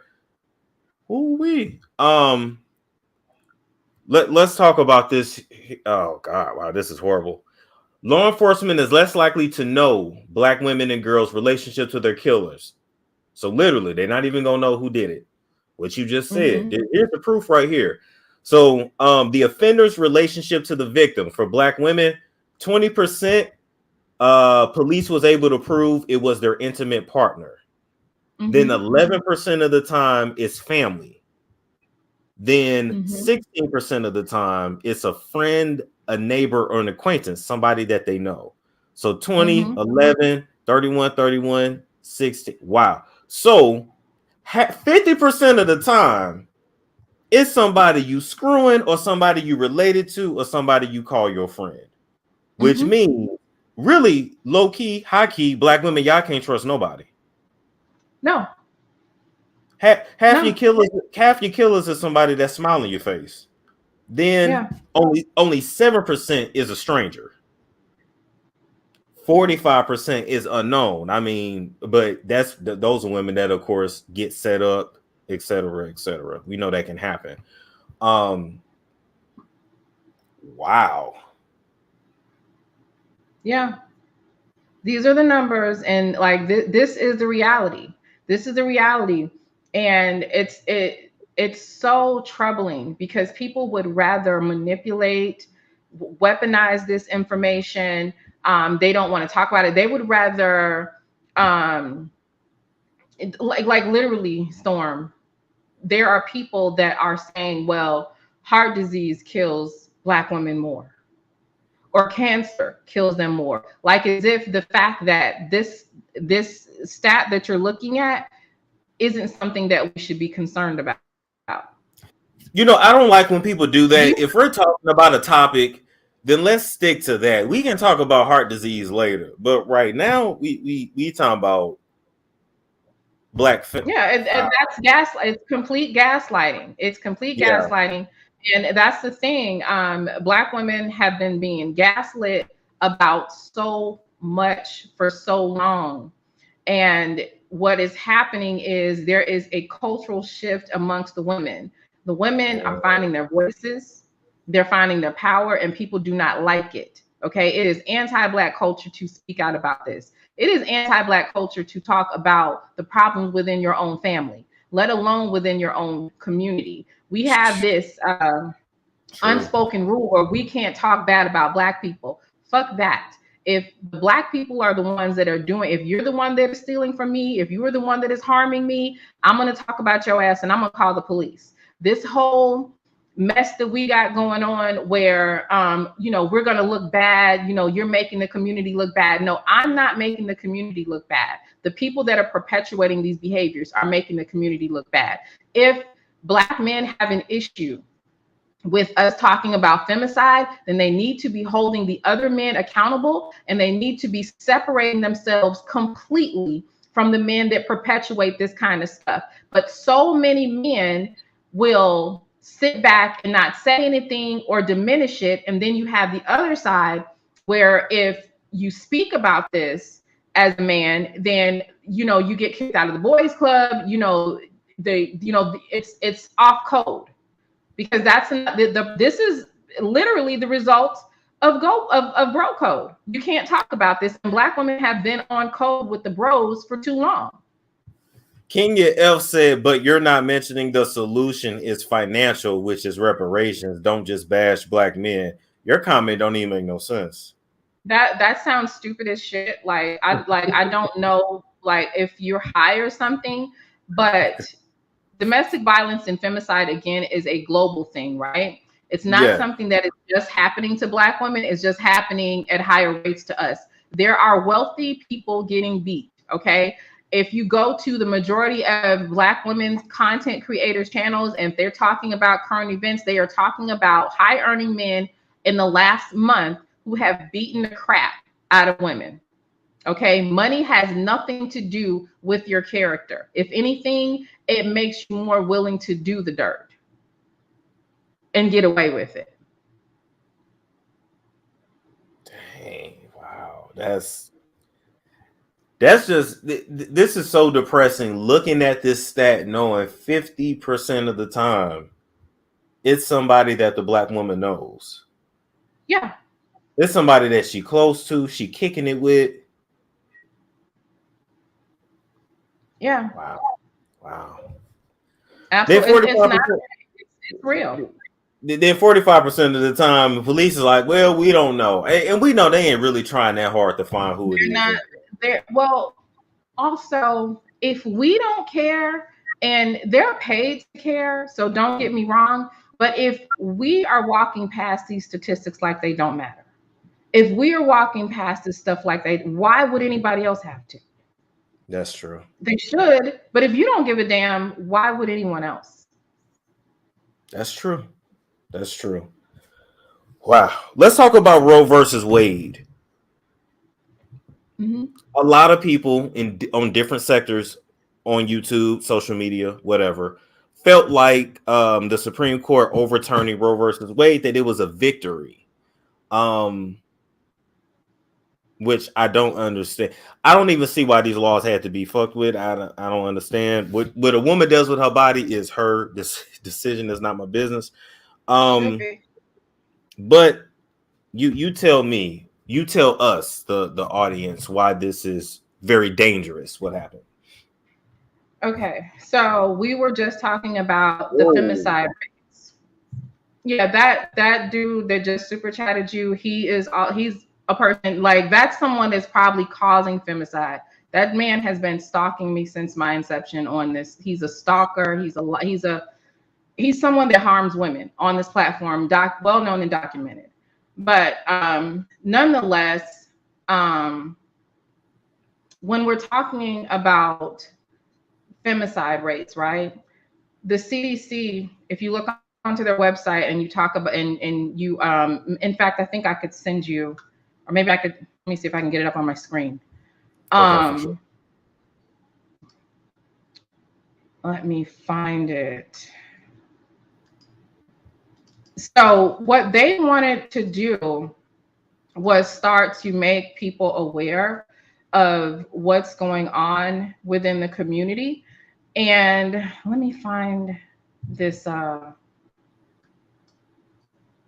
Is this the one? I might have just screenshotted, but I'll have to find the where I got it from. It's from the CDC's website though. Okay. But I can share my screen. Yeah, or you either you can or put it in a link in a private chat and I can share it.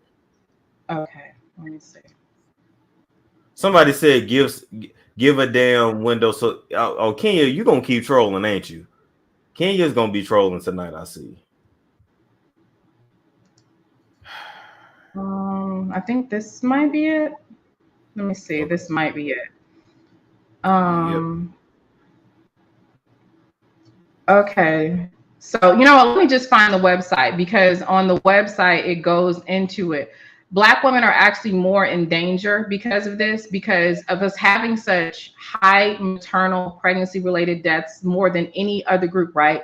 Already. Okay. We die the most when we're pregnant from homicide, and we die the most because of regular pregnancy related things. Black women have high mortality deaths as it relates to pregnancy. This is going to make it even worse, because now you're telling women that probably need to get an abortion, or women who have small or limited to no access to medical and anything pregnancy related.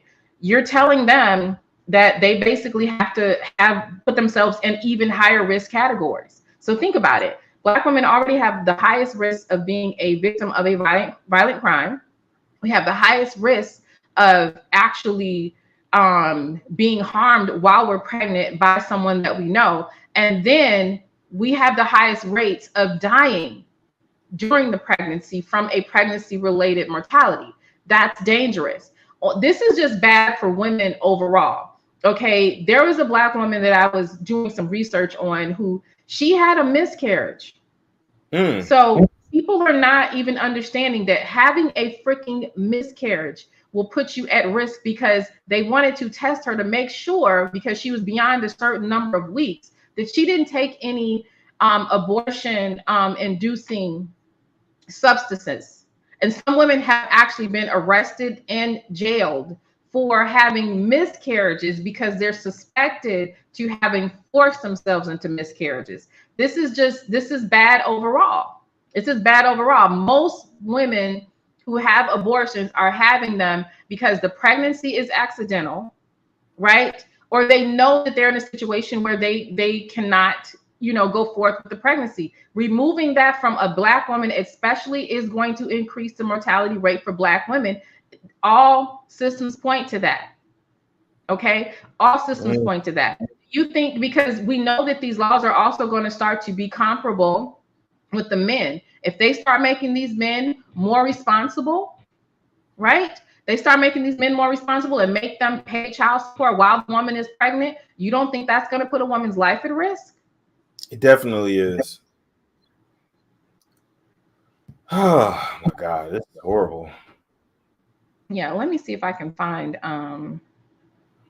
that website that I was looking for. Okay, for sure. Because it goes a little bit more. It's the CDC. Okay, I found it. Found it. Okay. Do I need to remove this or leave it up? You can remove that, and I'll share this. Okay. Okay.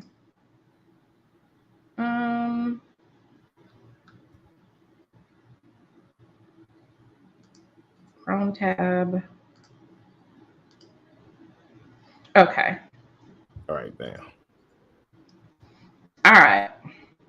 So as we're looking here, so this is straight from the CDC website. So, a lot of people like to say we're making up our own data. So here they're just talking about how these racial disparities are existing. And this is the paragraph that I had highlighted before. And this is the CDC working together to reduce Black maternal mortality. So maternal mortality is a problem within the Black community per the CDC. This is not something that Black women are making up, right? So as it relates to Roe v. Wade, just having access to healthcare. Think about the women in Mississippi, Alabama, Arkansas, women that are unemployed, women that just are in these rural areas or whatever. These life-threatening complications that can sometimes come along with pregnancy that Black women are experiencing more than other people, they're going to succumb to that, right? This is stuff that they're acknowledging. We already have high rates of stuff like hypertension, diabetes, depression, and shit like that. Pregnancy only compounds that issue. So a woman not having the right or the ability to go and terminate that pregnancy responsibly is going to open up, so many other problems. Okay. So why is everybody acknowledging this issue? But when you get to talking to Black people, they're talking about genocide. Well, genocide to me looks more like what Black men are doing to Black women and children that are alive, to themselves. Okay. As far as I'm concerned, the ability to have an abortion is self-care. Okay. It's community care. It's responsibility. Most women, if they have an abortion, are only going to have one. This is not something that people use as a form of birth control, but it is necessary. It is very necessary. A lot of them, a lot of people, a lot of the naysayers like to say, well, you just want to, be able to get an abortion because you're irresponsible, or you just want to be able to get an abortion because you're out being a thought. I think it's more irresponsible to be giving birth to super predators. Oh, shit. I do. I mean, those children that killed that 73-year-old man that beat him up, those little children that we saw beating, and look, I'm not, look, y'all can get mad at me if you want to, but you just really think about it. If these women are procreating with people that are going to be, more akin to a certain sort of lifestyle and a certain pathology, or they themselves have that certain sort of lifestyle and pathology, why should we keep Why should we keep this resource away from them? Why should we do that? And here's the thing, nobody is advocating for the men to provide, right? Nobody is advocating for these men to be responsible. Nobody talks about unwed breeders. Everyone talks about unwed mothers, but how come we're not talking about unwed breeders? That's a good point. Why is the responsibility wholly on these men? That's bullshit. That's bullshit. That's a good point. And I love how somebody said in the chat, men ask women to get abortions all the time. That's very true. They pay for them. They pay for them. I've had men come onto my platform saying that they have paid for several abortions. I've heard men say that they paid for abortions. Okay. It's something that happens. Yes, it's something that I'm sure is traumatic. I'm sure it's something that, you know, is hard for someone to have to go through. But look, let me tell you, they always like to talk about all these abortions that Black women have and, oh, they're killing off our numbers or whatever. As far as I'm concerned, some of these people that were supposed to be aborted didn't get aborted. Okay. Because yes, that's definitely where me and you agree. Because I'll be looking at some of these folks like, yo, man, should have swallowed your ass. You should. Man, it wasn't enough abortion. Just think about the quality of people that we have walking around here that were not aborted. And you mean to tell me we should have been gambling with the hell no. Mm-mm. And then people got to understand this. Even as a race, are you guys gonna go and adopt all these unwanted children? Unwanted Black children? Now who's gonna, because you know they always say, well, you can just give it up for adoption. Okay, great, except the foster care system is overrun. The kid might not get adopted. They're more likely to get abused, use drugs, be trafficked, etc. Mm-hmm. So are y'all gonna adopt these unwanted kids, or no, you just and that's the thing. I do think that there is something deeper and more nefarious at play. I don't know if, you know, we're going to get into that or whatever, but the brass tacks of the situation is you're talking about having a whole bunch of kids that somebody might have wanted to abort. Now you're forcing them to keep. And if they don't want them, if they do put these kids in the system, who's going to take care of them then? People are going to fuck, right? And as a result, some of them are going to get pregnant. Mm-hmm. So for people to be saying, well, you should keep nobody's keeping their legs closed. People are going to have sex. You're not going to be able to stop people from having sex. And people are sometimes going to have sex with people that they shouldn't have sex with. That man that sent that super chat should have never been created. He should have been aborted a long time ago. I'm sure that the majority of people agree. You know what I'm saying? Like, it's just, people are going to do this. So to remove this is, it's really bad. Now, I do think that the majority of the reasoning behind it is because they're trying to preserve something within their own ranks. But I take it as a shot at Black women as well, because again, we die the most from having children. We die the most. Having children for us is more dangerous than it is any group of women. So to remove our ability to terminate a pregnancy is a strike to me. I take that as a preemptive strike. I'm sorry. I can't. I'm speechless. What can I say? She's speaking fact. What can I say? Yeah. I don't even think people realize the fact that, like, for the majority of history, a lot of women did not make it through childbirth. That's right. Early history states that a lot of women died during childbirth. The life expectancy of women was not good anyway during a certain time period. And childbirth was one of those things that was extremely dangerous.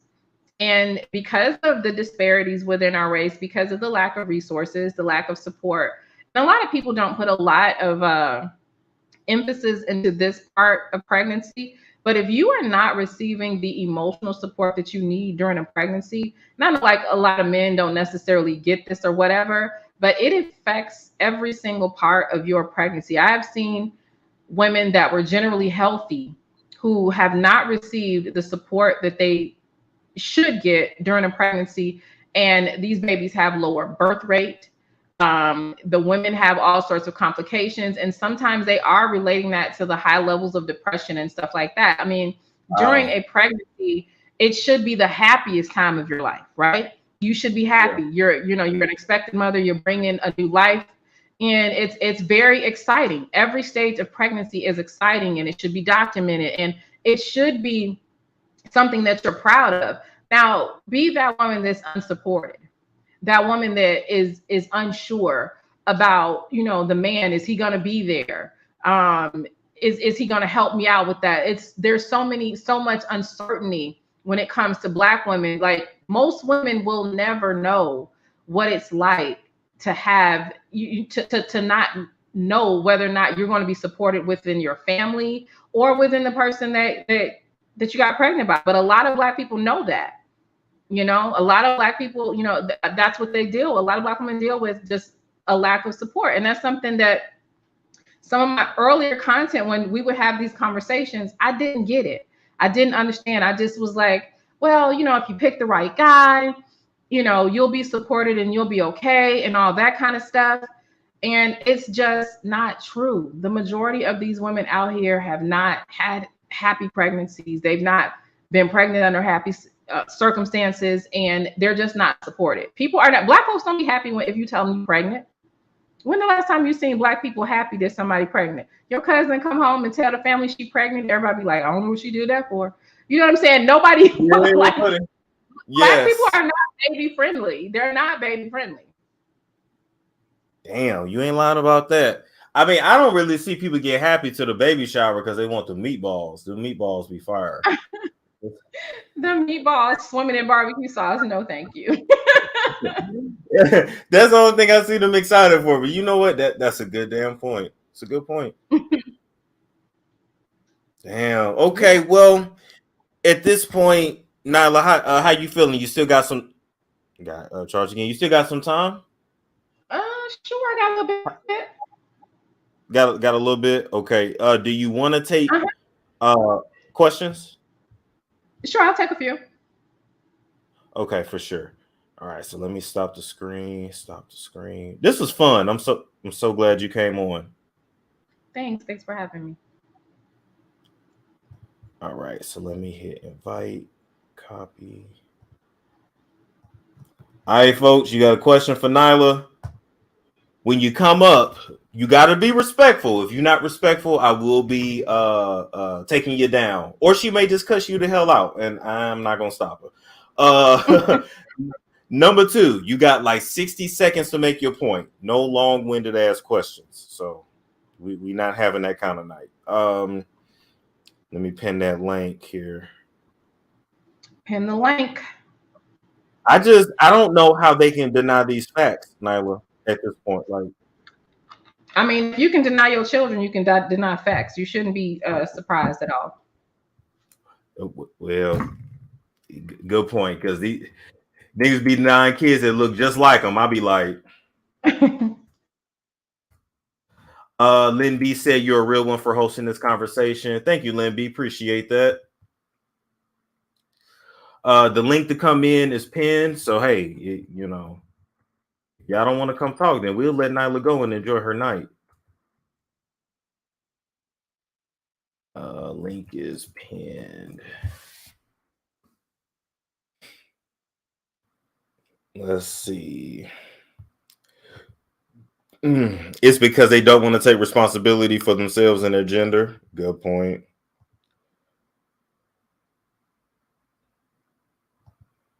Great job. Thank you, Queen Cleopatra. Thank you.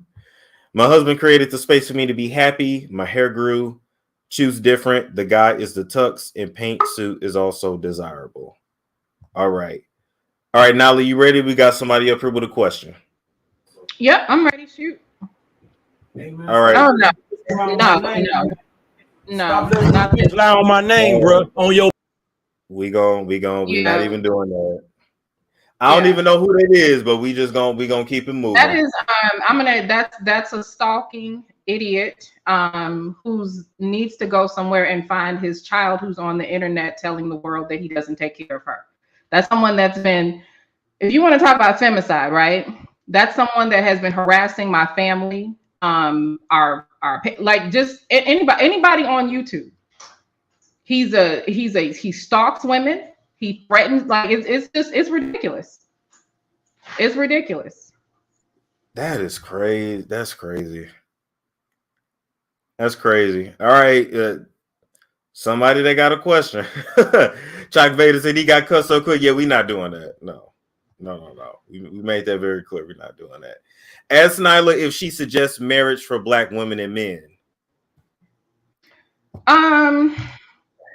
I suggest marriage for people that are mature and marriage minded. I mean, it's not something, I don't think it's for everybody. I don't think everybody wants it. I don't think everybody's cut for it. So if two people can cooperate and work together, it can be a beautiful thing. If you can't, it can be a disaster. But I don't think it should be used as a status system. I don't think there should be some sort of social hierarchy created around you being married or single. I like that. And I'm gonna keep it real now. I'm not built for marriage. It's not for me, and that's okay. That's okay. That's why I stay single. I am Bubbles. How you doing? Hi, Storm. It's Bubblicious Bubbles. How you doing? Nylah. Hi, honey. How are you? I am great. I was on your page for many years on another YouTube channel, but they deleted it because they said I was bullying. So really? I used to be one of your mods, but you don't remember me when I'm telling you that.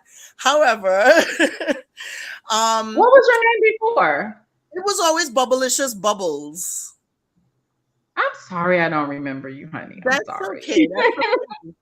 I just want to say that I don't have a question for you. I want to basically say thank you.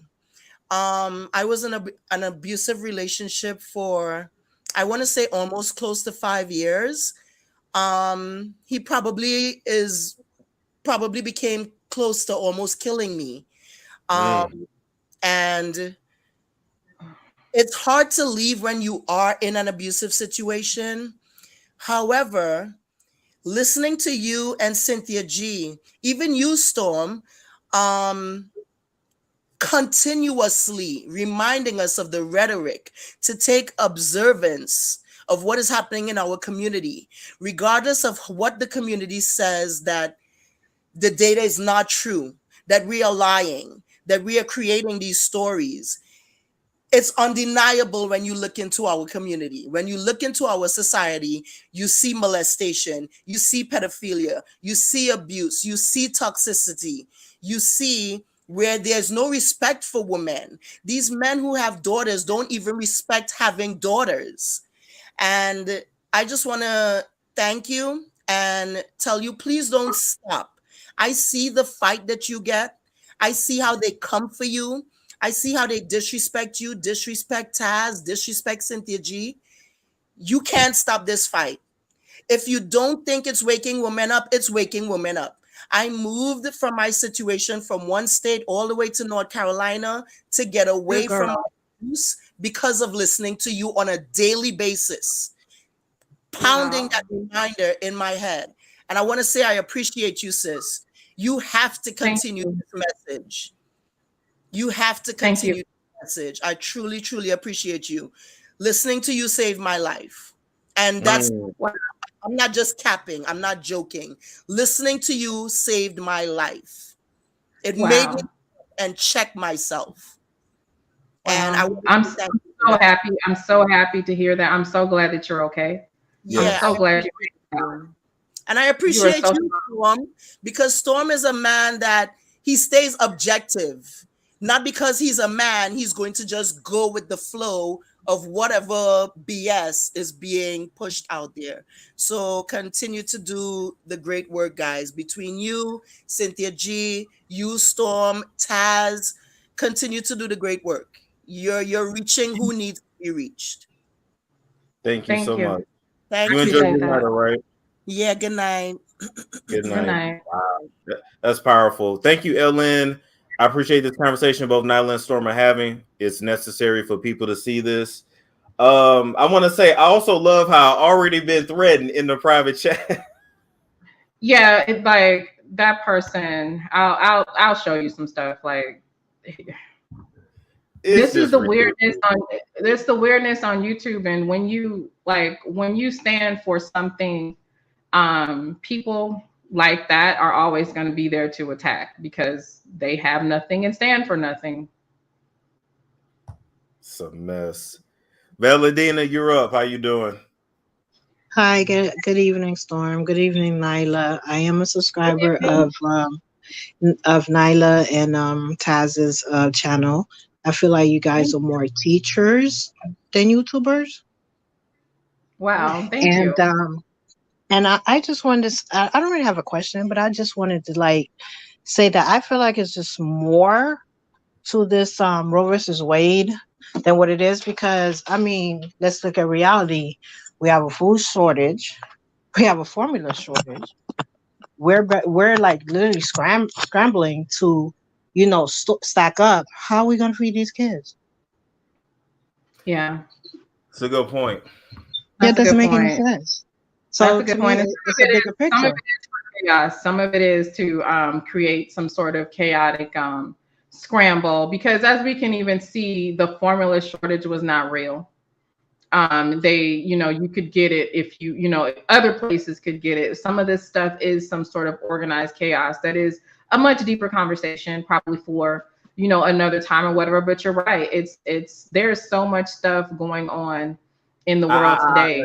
And let me stop this too. Ruby said breastfeeding is still a thing. Yes, it is. However, number one, every woman is not able to breastfeed. It's not an easy process. It's extremely painful. And realistically, she's gonna have to work. So she ain't got time to be pumping and breastfeeding because she gotta go to work. So Exactly, Storm. Not all women lactate. I know from my you as a woman, Ruby, should know that. Come on now.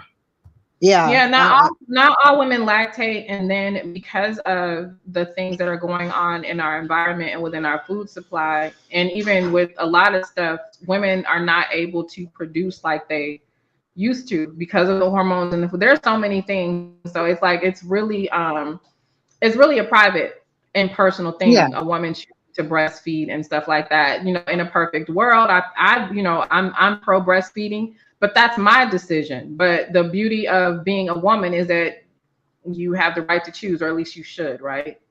Exactly. What's one more thing? What I found to be funny and hypocritical, I remember when we were being almost, in some places, forced to take the axe, and everybody was screaming, "My body, you can't tell me what to do. You can't force me." But they're not gonna have the same energy for this. Right. Interesting. Good point. Very interesting. Well, good night. Thank you so much for your time. I love you all. Good night. And you have a wonderful night. You too. Bye-bye. Okay, bye-bye. Bye. Like, why bring up, oh, you can just breastfeed? I mean, of course we know that, but that's not. Yeah. K Journey, you up? We're gonna take this caller, then the last one, and then that's it. K Journey, you up? Hey, you guys, Storm, I love you. Nylah and Taz and Sinji, you guys know I love you too. Hey, girl. My question is, or a statement I want you to respond to. A lot of people will say, well, when it comes to Black femicide, well, it's proximity, or Black men get killed more than Black women, as if that's a win. What's your take on that? My take on that, look, we know that they kill each other. That's fine. They, that's what they do or whatever. But we're specifically talking about the murder rates of women. So when you think about the murder rates of women across the board within every racial demographic, there is a disparity. There is an issue when it comes to Black women. So a lot of Black men choose to be in a lifestyle and a certain, it is what it is. They, live by the sword, die by the sword sometimes, but a lot of times Black women are just taking their kids to school, or just, or just being a partner, Which confuses me, because they have so many conversations about submission, but you want to deny Black femicide. Why should any woman trust you enough to submit to you when you can't even change or change the culture of violence within our own community? Make it make sense. Like, it's dumb. Or if acknowledge. I would, okay, Right. a man that won't acknowledge that this is the problem Right. is a man that like this is worse than the quote unquote auntie and the family that knows the funny uncle and what he's doing and is turning the blame. It's the same thing. You know, it really speaks to Black culture. It really does. And it lets me know that really the men are the ones leading this culture, because it has always historically been about protecting their interests and their images. We're talking about dead women and children, okay? Dead women and girls. And you want to diminish that and take away that. That is the culture that is specifically protecting them.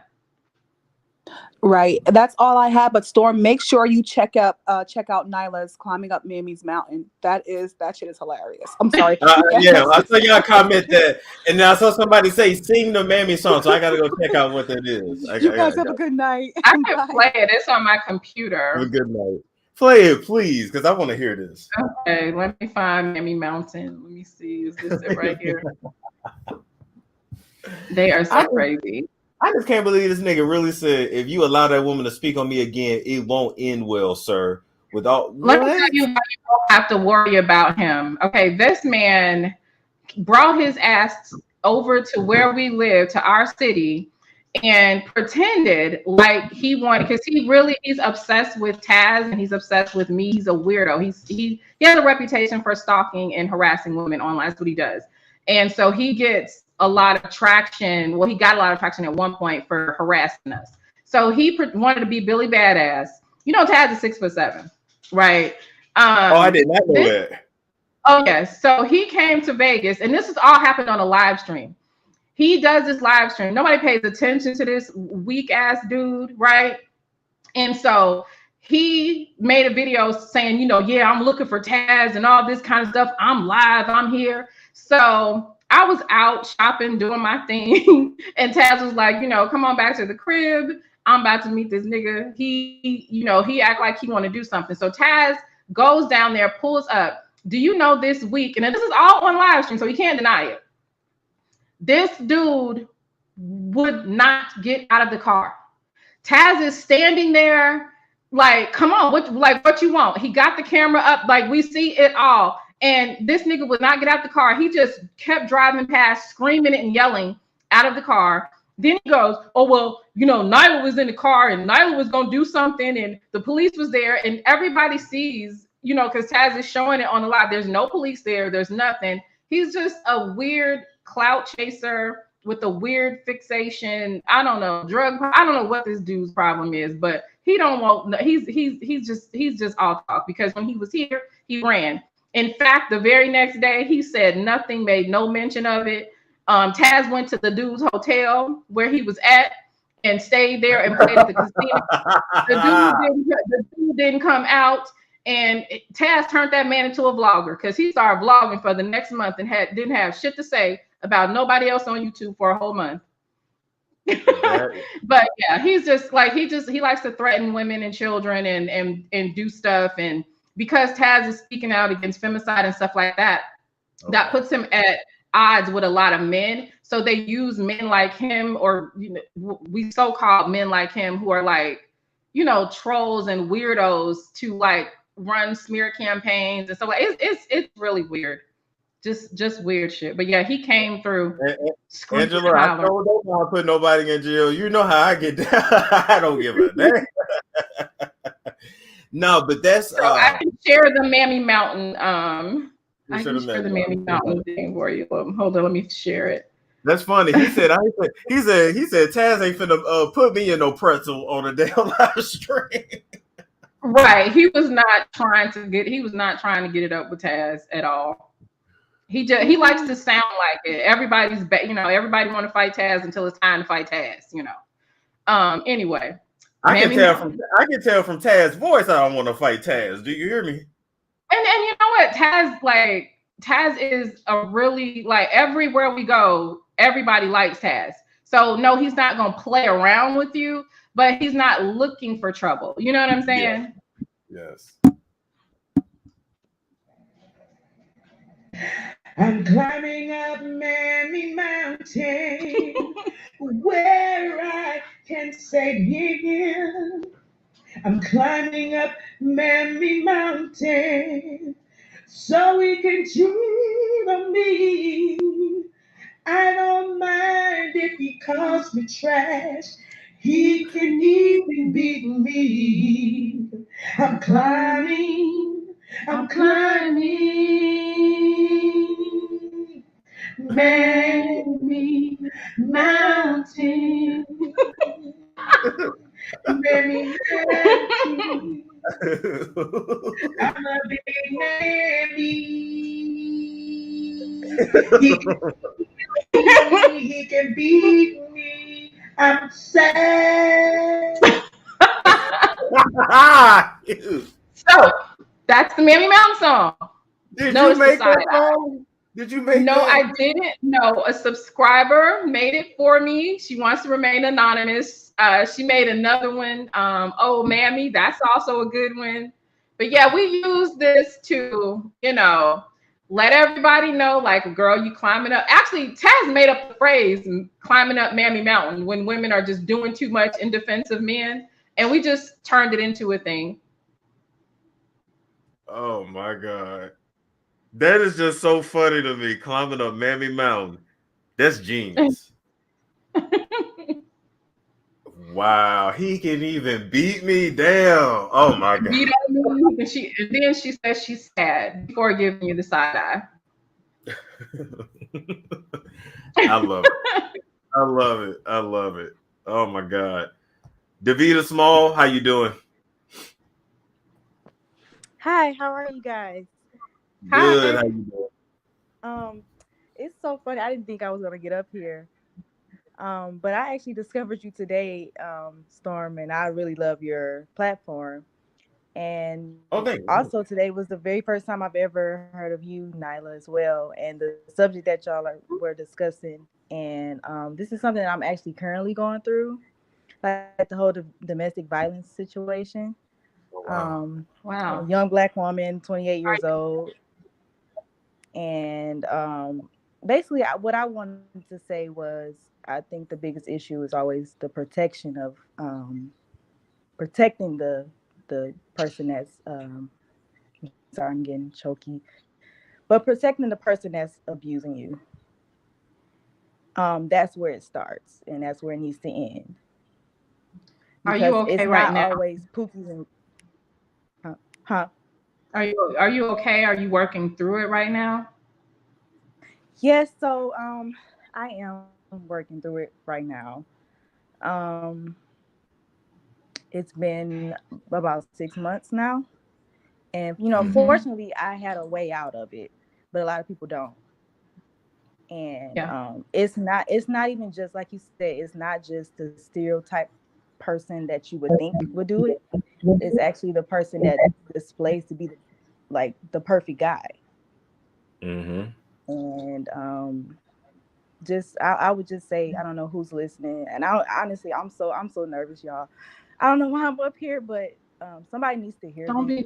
Just stop protecting. Don't be nervous. Just stop.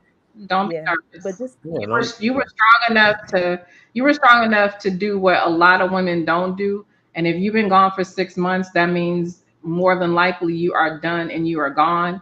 From what I understand, it usually takes like 4 or 5 times. If a woman will leave, a lot of women end up, sustaining permanent damages and injuries. And we know that, like, a lot of times women do not make it out of this situation. So you have no reason to be nervous. You have no reason to be ashamed. You are a winner, okay? Because you're doing what a lot of women sometimes don't have enough support or courage to do. And I applaud you. I applaud you for that. Me too. Yeah. And take it one day at a time. Don't be too hard on yourself. Yeah. Don't be hard on yourself. Thank y'all so much. No problem. Thank you. Take care now, all right? Wow, it's so sad. Yeah. Oh, last one for tonight, people. Cha-Cha. Girl. Hi, Storm. And thank you to K Journey. Hey, Cha-Cha. I know you got me blocked. I can't type in your chat. I can't send a super chat. I'm like, but I do the storm. I ain't do nothing. I didn't block you. I'm blocked. I could when Nylah came on, when she first came on, I tried to type. It was like I tried to send a super chat. It was like, nope, not today. Wow. Oh wow. So Storm, you know who Cha Cha Girl is, right? He don't know. Oh, okay. So this is the Black Femicide America account on IG. This is the person behind that account. I follow that account on IG. Yeah. Yeah. Yeah. That's how I know. I definitely didn't block you. That must have been a mod that did that. Honey, they blocked me. I sent you a text, Nylah. I was like, I'm watching, but I'm blocked. Oh, I'm sorry. My phone is on Do Not Disturb. I'm sorry. I just want to say to the young lady that just got off the stage, reach out to every resource you can. I'm happy we say escape. Because people like to say, oh, just walk away. It's an escape. And it's an ongoing process. We encourage you to get a protection order. We also encourage you to get armed. So that protection order can protect you if you have to use that gun. But I wish her all the luck. I know Storm, y'all were saying it was sad. It is sad. But for me, I cover those stories. They're usually on that page. They made it to my page. She was able to escape, and I'm happy, and I hope she just keeps flourishing, and I hope she stays safe. But I wanted to say thank you, Nylah. Thank you, Storm, for having this conversation because it needs to be had. There are a lot of people that, like the other young lady said, well, Black men are being killed at a high rate, and they are, but they're killing themselves, and they're also killing us, and they're also killing children in the process. Our numbers are rivaling their numbers. There's no way women and girls should be dying at a high rate like they're dying. We're women and girls. And it's ridiculous. We cover stories where women have escaped. And I just covered one because I'm a month behind. I just covered one where a girl had a Black woman, a woman, because I only cover Black women and girls. Her and her fiance broke up. She moved on. She had a new boyfriend. He broke into the home, shot her multiple times, shot the new boyfriend. The new boyfriend was able to shoot back at him, but she died. It's like people, I see the comments, well, just leave. Do you think it ends there? I have several stories where women are being hunted by these exes. There's also women, as you said, Nylah, who are taking their kids to school, who are taking their kids to McDonald's, who are just minding their business. And they're having full shootouts, or it's a mistaken identity. I can't tell you how many girls I covered in May who had just graduated or about to graduate. They go to a graduation party, and here come these dudes spraying the party. So it's this whole thing about, well, you need to choose better. I got a million stories where the women they chose better, choosing better. I don't know if I'm saying that right, but they did better, as they say. And these are men without records. These are men that own businesses that weren't your Pookie and your Ray Rays, and they still ended up on the page. At what point? And when I look at these other countries where the women are dealing with femicide and they in those streets deep, in Mexico, honey, they burning stuff. The women have had enough. They in the streets, but their men aren't saying, and I say their men because it's their race of men, of course, that are doing it. They're not like, well, choose better. Well, right. Well, they ain't doing that. Well, it's proximity. And listen, we follow the other women in other countries to see what they're talking about. And they don't say those things. I only see it with Black men here. Now, I know the sister that's doing Black femicide in the UK, she gets a lot of pushback. She gets the same pushback we get here, she gets there. And it's wild. You see the name, you see the faces, you read the story, and it's still somehow her fault. It's wild. It's ridiculous. It's ridiculous. That's crazy. Cha-Cha girl, can you because one thing that a lot of people have a mistaken understanding about is, can you explain that it is not just Pookie and Ray Ray that are doing it? No, listen. We've covered the police officer, we covered the lawyer, we've covered the business, and I'm talking about good business owners. I'm talking about men with no criminal history. No criminal history. At every level. You know, it's happening. It's happening. Those good guys, when you go to their Facebook pages and they have these nice jobs, these nice families, a lot of these dudes come from 2-parent homes. Because not only do I read the women's obituary, I'll read the man's obituary. They come from 2-parent homes, nice homes. And they're still, because as we know, just like in any other culture, race, violence, domestic violence happens on every class level, from Dusty Dan to Millionaire Dan. I see it a lot, and I get a lot of comments. But he was like a high-ranking military, the military dude. He was like a captain or something like that. He killed his girlfriend. She was also in the military, and then shot himself. Damn. Yeah. I mean, look at, like, it's women just are in generally not safe. And that, like, that's the thing. Like, definitely we have a problem in our community with our rates being off the chain, but make no mistakes about it. This behavior is prevalent in every group of men. You have today, what is trending today? There is a doctor who is sexually assaulting women while they are getting cesarean sections. Okay. Yeah, I saw and that. That's an actual thing, right? That's the thing.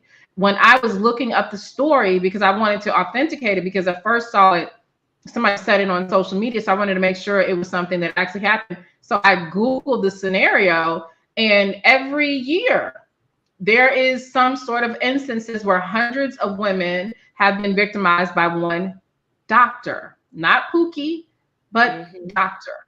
Yeah.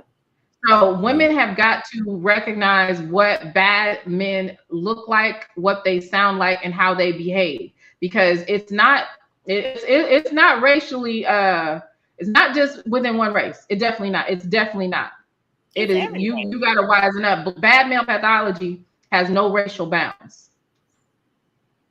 Yeah, femicide is a global issue. Our sisters, right, South Africa, they're being killed every 3 hours. But in Mexico, I forgot their rate. Mexico has a high rate. And like I said, those women have had enough. You know, they have a government that covers it up. Yeah. They have taken it to the streets. And they're, you know, the thing here is also they don't trying to get Black women to say, listen, we've had enough. The first thing wanting to come out their mouth, but Black men are being killed by the police. Yeah, but white men are killed more by the police. We're talking about violence against Black women.